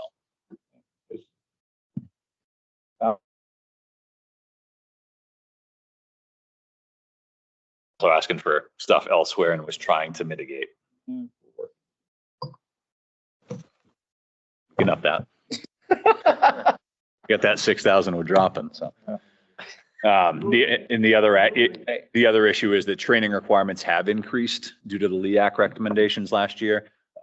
Thankfully, those have been covered by PSTC. They are available online. Those we can all take care of without leaving the station. Police dues and fees is the same. That's membership fees, New Hampshire Chiefs, ICP, DARE, USPCA, LEAP. Mileage and expenses, 400, just leaving that alone. We have used quite a bit of that this year. When we do have to take POVs, I think gas increases and everything are coming up next year, but we'll just leave it flat. Postage, $2,000. That's a lot of dog summonses mailing out. Supplies, we're going up about $2,000 there, and I'm going to throw the ABC under the bus. I'd come in flat on that with quite some fear about the $11,000 figure. Ammunition alone, the prices have increased significantly. We're looking at 6 to 15 month wait times, depending on what we're ordering. We need to shoot taser cartridges. We have to shoot taser cartridges. We don't have any choice to continue. Everything is going up, and I'm not telling you gentlemen anything you don't know. Everything is going up right now. So $2,000, is it going to cover us? No, quite frankly, I don't think it is, but it's going to get us through another year until hopefully maybe we see a change. We were in a good spot. We were smart and got ahead. I won't change it. Yes, sir. Question, it's been not just you, but every department. I noticed in your narrative that WB Mason, why do we use WB Mason so much instead of state contracts? It's a good question. I know a lot of our WB Mason stuff is water. That's the cheapest place we found water, I believe. Didn't we check that via state contract and it was still cheaper to go WB Mason? So that's under operating supplies? Okay. All right. Because we can't drink the water at the public safety building. All right. Arsenic. What about your other supplies there? Your pens and pencils? Some of that's under the office line and some of it's under operating supplies. It depends on where it falls for different stuff. A lot of Katie's comes out of office versus the supplies. This is primarily, we used to separate ammunition, taser. We had a separate line for that. And prior to my time, that was combined for some reason. I would be more than happy to separate back out so that we had a separate line. Budget committee may not like me for adding another line onto everything. I've said for years I would appreciate that because I think it's important to differentiate regular operating supplies versus firearms, taser, the required stuff. My concern really is just with office supplies. I didn't realize the water was there. But we have state contracts and some of the questions I have asked, well, we don't like the pens that the state has, so that's why we don't like this. That's the reason why. Administrator Assistant Perry is very diligent when she does her searches. Yep, we can get paper state contract. Katie does her searches, Administrator Assistant Perry does her searches, and she is very good about finding cheaper prices from Staples about twice a year, which is why we order in bulk. State bid isn't always the cheapest if you can catch things correctly. We did a bulk buy on tires last year because I was able to catch it cheaper than we could have done through state bid. Water's the same way. We checked water state bid and we were cheaper going through WB Mason. Administrative Assistant Perry is very diligent about those items. Appreciate that. But I just want to hear from you. No, absolutely. So thank you. It's the most dangerous gun in the force right there with that staple gun. Supplies. Yeah. Watch that one. This is one I went back and forth with. I only increased about $500 uniforms and protective gear. We're going to run tight this year. We'll make it next year if we're putting on 1, 2 in theory and a per diem guy. We're going to be tight, but I think we can make it work. Question was asked, do we reuse? The answer is yes, we do. We try to reuse uniform equipment when we can. Doesn't always fit. For those that remember Officer Durant's was 6'2", 6'3", and a rather large fella. If you've met Officer Resnicek's about 6'1" and not a large fella. So a lot of the stuff we have in the closet is not able to be reused, but we do reuse it when we can and when it's appropriate.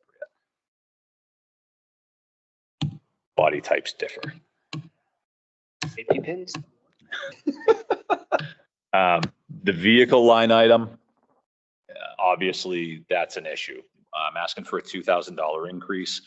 State bid price for Dodge, they don't have a set state bid yet, but the Dodge representative told us on the Chargers to figure an increase of about $5,000 to $6,000. Ford has gone up.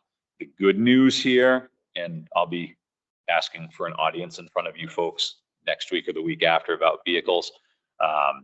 The Explorer packages have gone up, but not tremendously. They've gone up to about 34 and change. Now the problem is the state bid distributor can't get them.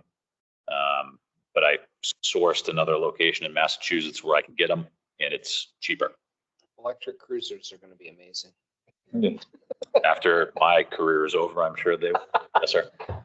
Right person there. I think the market's gonna flood it. The leftovers, all these chips come out. So they have so many vehicles up, it's gonna have to go down. If it was the civilian market, I would agree with you. I don't think that's going to be the case for the cruiser market. And honestly, you're probably 2 years out before you see that, before you see any of that correction. So I'll be back for the cruisers in a week or two. But there is some good news there. It's not going to be as bad as I thought it was. I don't know, when I see that red arrow up, it never feels like. Yeah, I know. It could have been a lot worse though. It just feels better. Cruiser history. I'm not going to spend a lot of time here. Been through this before. Last year, we got one new cruiser, which was the correct rotation, and we replaced 2 total cruisers, which was actually at a loss to us. I just as soon not have that happen again in 2020. The good news, I guess, out of everything is that 1-1-2 rotation that we've been looking at is probably going to level out to 1-1-1-1 for a while.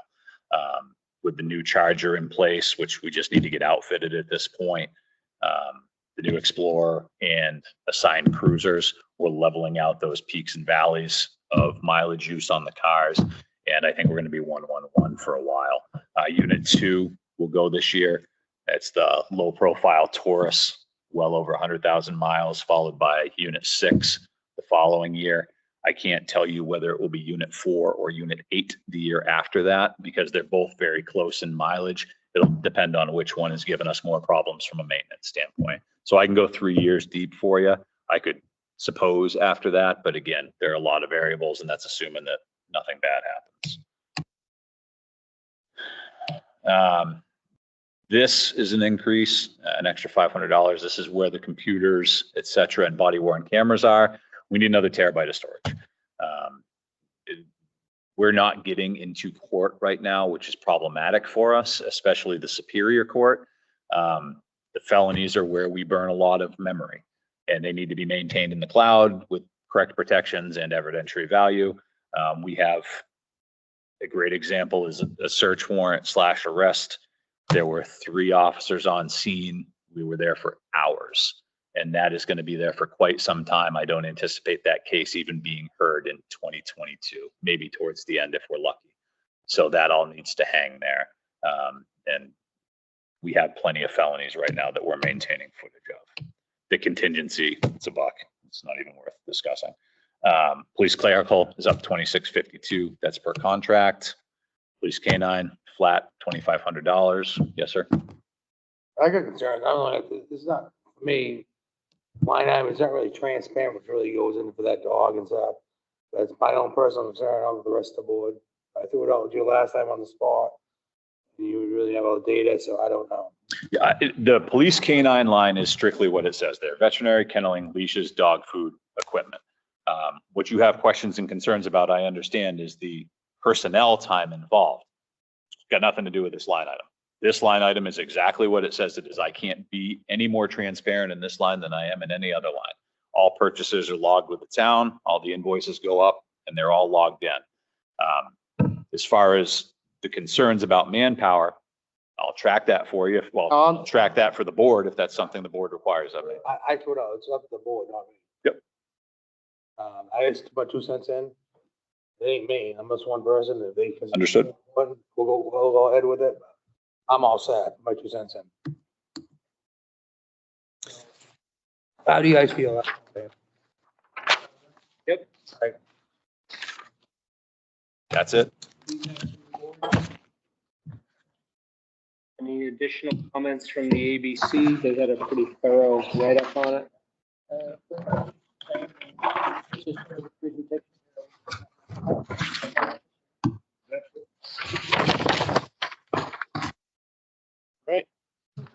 Thank you, chief. Good. Thank you. Thank you all. I did it correctly, too. Do you see the flash drive? Do you have the flash drive? Want to see the flash drive? Let's see the flash I would. Make sure you have it. Give it to Rick. He can show it to me. It's here. Oh. Thing is, this time you remember to shut the camera off. That was the. Get out of the way. Yeah.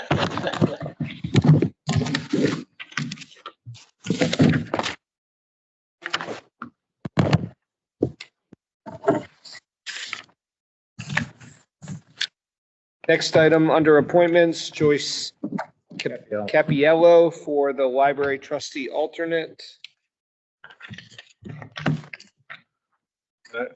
Any conversation from the board or feedback? Select person Mantrek?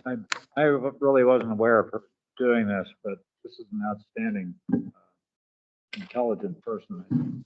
She'll be really good. Any place she would volunteer, particularly the library, she has some interest. Solicited me or talked to me.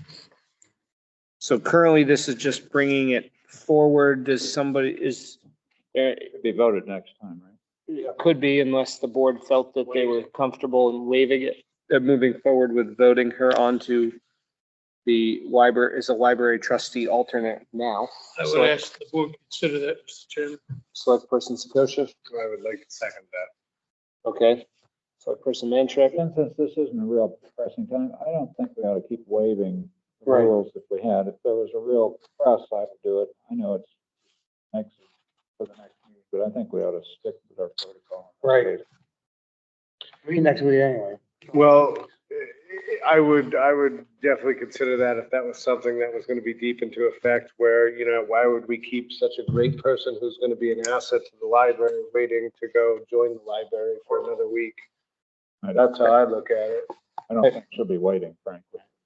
I'll be honest, I don't really have an issue. My general sense is if we can move it forward and we're good with it, I'm like, why put off what we can till tomorrow, what we can do today? Select person air. Well, I kinda agree. We have the rules and procedures and stuff. We kinda have to stick, if we're gonna waive them, then we should go back that way. It is the way though. Right, if they're Waive every week, what's the happening? but we don't waive it every week because sometimes there are items that folks want to have conversation on or have questions on. Well, I know hardship, so you guys can vote wherever you want. So select person Bailey made a motion to push it forward. Select person Sakosha seconded that motion. So at this time, I'll make a roll call vote on it. Patrick, no. Haley, aye. Sakosha. Nap aye. Thank you. Vote on the I'm appointment. sure the library's gonna appreciate it. Thanks, everybody. Now we're going to vote on. Vote on the appointment now to appoint her. Now we're vote on the appointment to appoint Joyce to as a library alternate, So move. library trustee alternate. Roll call vote. Patrick, aye. Haley, aye. Sakosha. It was seconded by select person Sakosha. Nap aye. Okay. Thank you, everyone, for our commitment to our process and the fact that sometimes we will alter our process.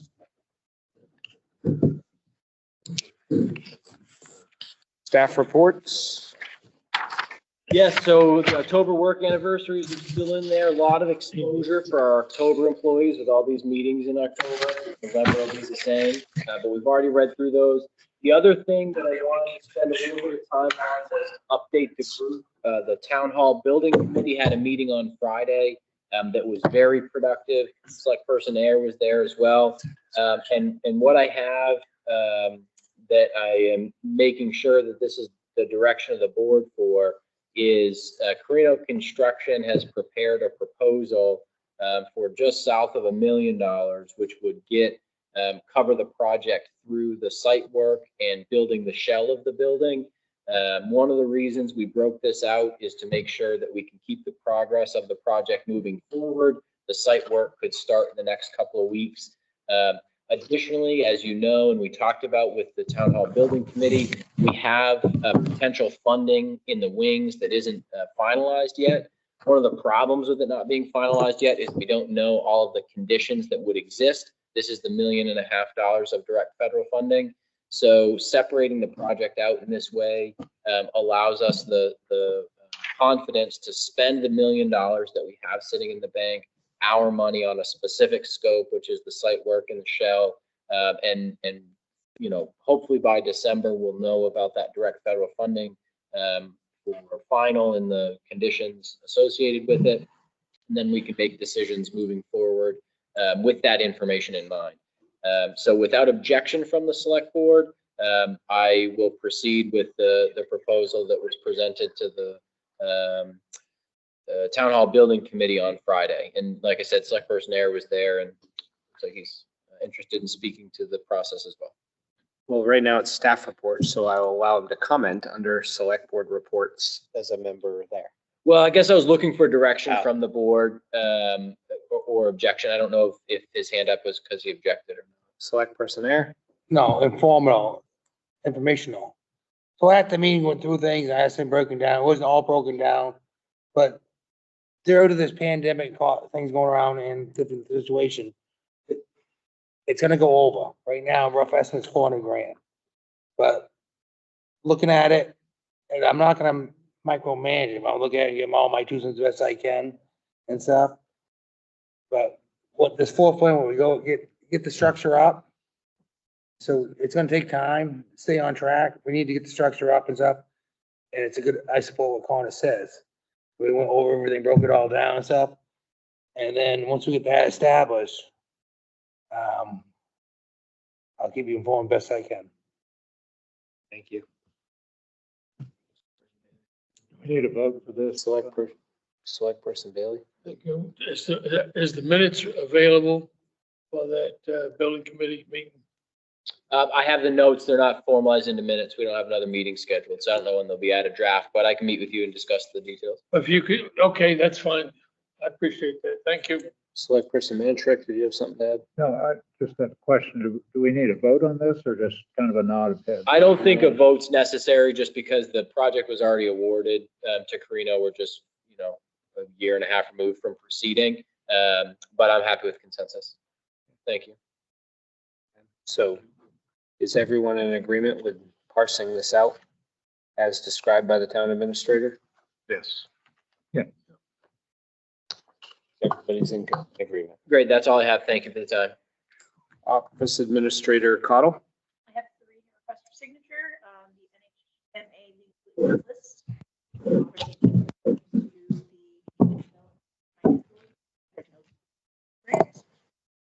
And the federal all for Sherknapp, 2 wet, 1 district. Good. Under new business, highway equipment bid advertisement. So I see Mark's on. I'll let him give him a chance to unmute himself. We have very professional and comprehensive bid proposals. Like your authorization to advertise, consistent with the Highway Department billing policy. This is to purchase a 1 ton with equipment.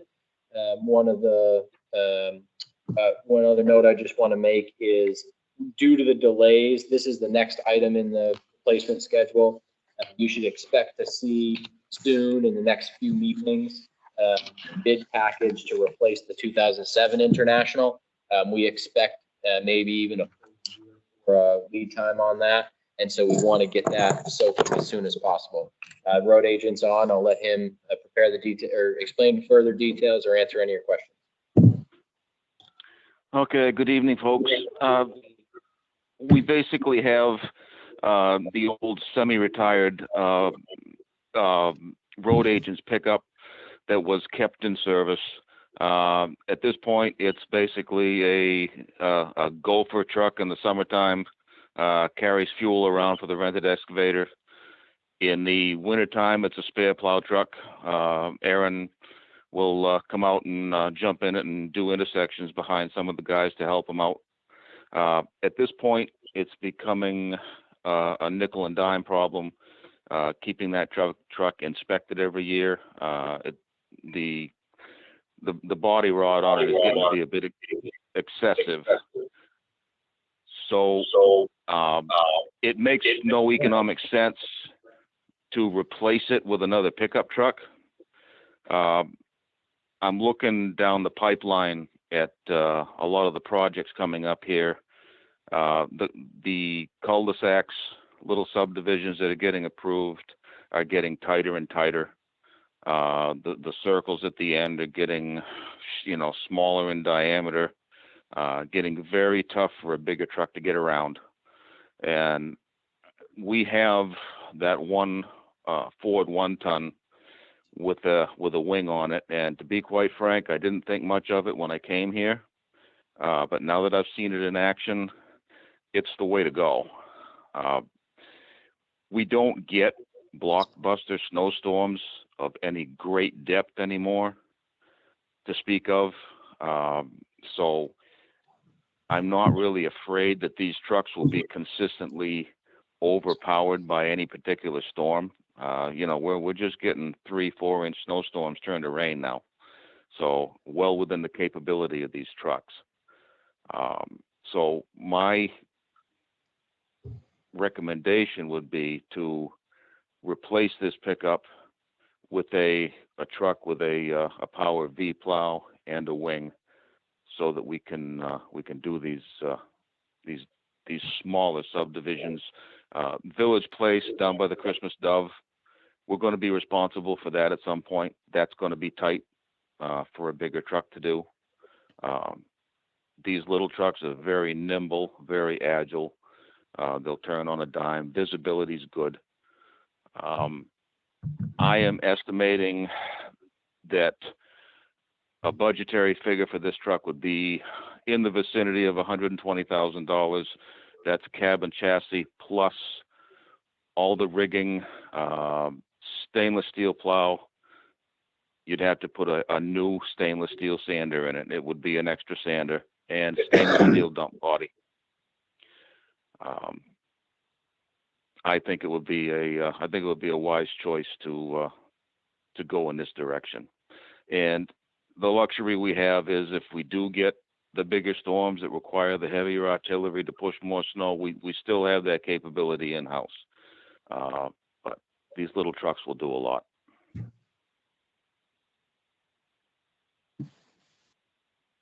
Select person, Air. Yeah, the company I got more common, but they are small, it's of a small storm. A lot of stuff I see in the auction box, the plug is so right up. So I'm saying we just can't give up all the big trucks totally. Have a mixture and stuff and use them at the right time and place. But it will be handy to have it in visibility and running around. It's cheaper running around them in the summertime. And use it, small dump body. So year round would work out. Select person, Sakosha. I'd like to make a motion if possible. I'm not done with conversation yet. Mark, I have a question. I'm just curious, why a 1-ton as opposed to a 2-ton? Because my thought process when I look at this is by time you add a plow, a sander, and a wing on, you've used up all the capacity for the extra weight tied to that. I mean, just the sander alone is gonna use up that 1 ton of weight capacity that you have on the dump body. Plus, Okay, maybe the dump maybe I was a little bit misleading. What we call a 1 ton is actually it's a Ford 550 class vehicle. The GVW on that is 19,500 pounds. So it's way heavier than a 1 ton. It could probably be classified as a 2 ton. Totally gotcha. As soon as I was thinking you were talking about putting a 350 in that capacity, and I was like, it just didn't strike me as it would even be built capable for that. So that explains it. I didn't specify. This could be a 3,500, a whatever. Okay. Thank you for answering that question. All right, now go ahead, Mr. Sakosha, if you would like to make a motion. I would like to make a motion to authorize the advertisement of bid packages for the 1 ton and equipment to replace the 2011 pickup. Okay. So you understand 1 ton is a heavy truck. Roll call vote. Here I. Amtrak, aye. Is there No. a discuss? I thought we covered discussion here. That's what we just talked about. Do you have something Okay, that we're missing? I'll add it later. Go ahead. Go ahead. Here I. Amtrak, aye. Really, Scotia. Nap aye. Thank you, folks. And then Thanks, Mark. do we, This was a 2-part? well, that's what I was just looking Resulting at. in the motion that Vice Chair Scotia read. 1 ton and equipment. No, what about the, He's saying his motion covered both the 1 ton, And the equipment. so bid 01 and bid BHD 02. what about 5? The next item, replacement vehicles 07. Yeah, so I'm just saying that you'll see that in a couple of meetings. We're working on that spec right now, and we want to get it advertised ahead of time because of lead times. I was just foreshadowing. All right. All set.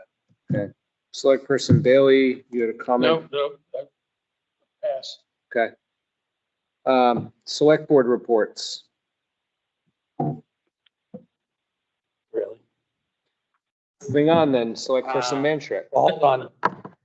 The town lands didn't meet, you heard the thing there, and conservation. And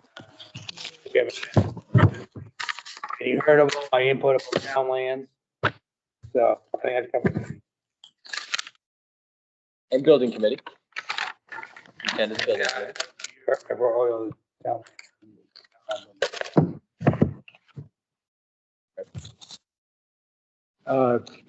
You have the minutes from the advisory budget committee. The closure of the Christmas closure of the first station, nothing new from that. School board met last Tuesday. They put out their preliminary budget report of an increase of about 4.41%.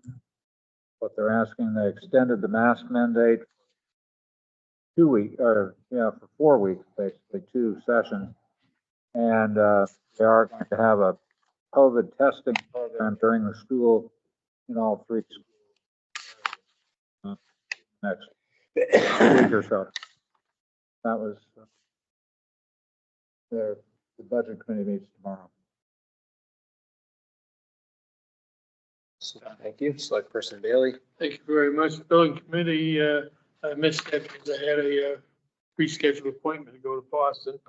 I didn't make the library because of illness. The ZBA, as everybody's read about, was held, and the termination by the chair for reasons of for the in reality that has to be rewritten. Zoning piece of it has to be rewritten, but he did follow the piece and voted that he did not need to have anything that he was requesting, so there was nothing else done on it. Okay. Select person Sakosha. For the rec, the Fall Fest was a huge hit. They had anywhere between 900 to 1,000 people with great responses from the residents. Bleachers for the rec will be delivered on Thursday. Youth basketball also starts next month, and that's about all there is at the rec.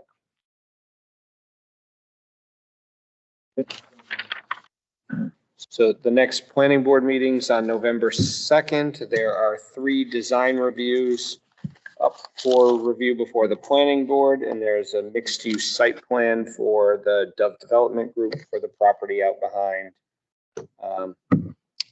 the Christmas stuff. And we had our planning board meeting last week. Technology committee, which we talked about last week, and that's everything there. I think the important part of that planning board meeting is the planning board doesn't tend to present maybe as many as 10 or 12 at this point zoning amendments. Most all of them unanimously supported by the planning board, which is kind of atypical. There's a lot of support, a lot of clarifications, and so it's important for residents to understand that that's kind of a separate process than the rest of the warrant. The time to make input and recommend changes to those is with the public hearings held by the planning board. Those are articles that can't be changed at deliberative session. So the full list was a part of the meeting materials for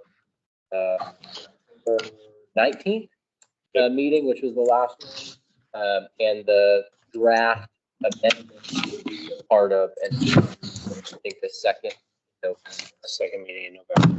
Yeah, if you're interested in any of that land use stuff, follow those meetings. That meeting went until 10:30? Yeah. Yeah.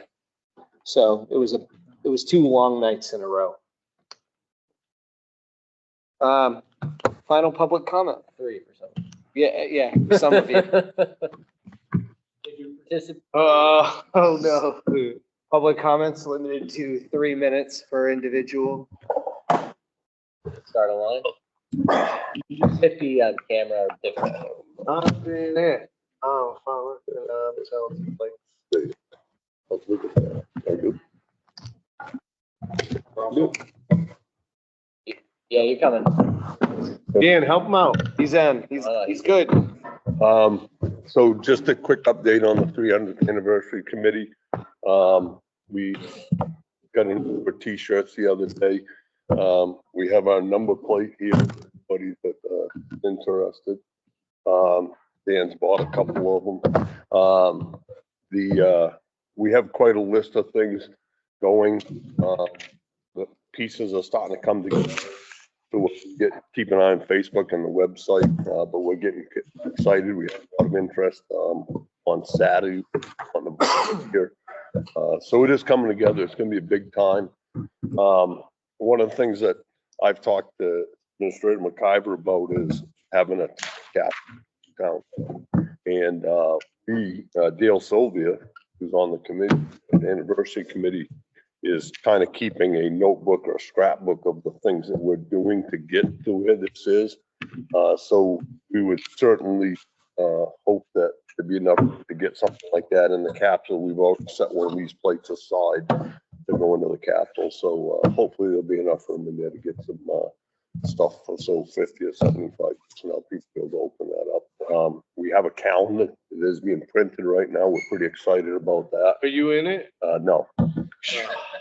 It's people Mr. November? old pictures pictures of town. So it's going to be a collector's item. Connor and Tiffany have worked with the printer. We're going to order extra town reports because we expect the town reports will be a collector's item next year. So they're going to order like 250 extra. And if we run out of those, the printer will be able to get us some more in the spring here if the town feels that we should get a few more. So we're getting pretty excited about that. Time you sell the plates going on for the day? What's that? Time do you sell the plates? Anytime, stop by. Yes, they're at the library. Oh, are they? Okay. Caleb store has them. George Caleb has them. We're gonna get them into the village barn. Aaron's gonna have some at the transfer station. Oh, that's right. While I'm here, can I just get blanket permission to, if we want to set a table up at the transfer station off to the side by the highway garage, would that be appropriate to be able to put information out about that? I'm okay with it. Yep. Yep. I don't have any issue with it. Thank you. Thank you, Rick. Thank you for everything the committee's doing. We're trying. Hey, leave it on. I'm on. It'll be fun. Time for me to be seriously now, but, Daniel, yeah, 334 Old Con Turnpike. So I did go to the rec. Trunk or treats haven't done a couple of years and stuff. And I think it was very smooth and very good for first year and stuff. And, but basically too, I'm just a messenger. My brother really liked it. The truck is a, Roll Memorial. And then Linda Seavey, she was a town resident too. Her name's on the truck. Then Larry Smith, a town resident, his thing is there too. So it's all about keeping the roll memory of family and friends. Thank you. Thanks, Dan. If you're participating virtually and you'd like to wager public comment, now's your chance. You can raise your hand to let the chair know you'd like to speak, or use your comment chat feature. On your phone, press *6 to remove yourself. Speak up until the chair recognizes you.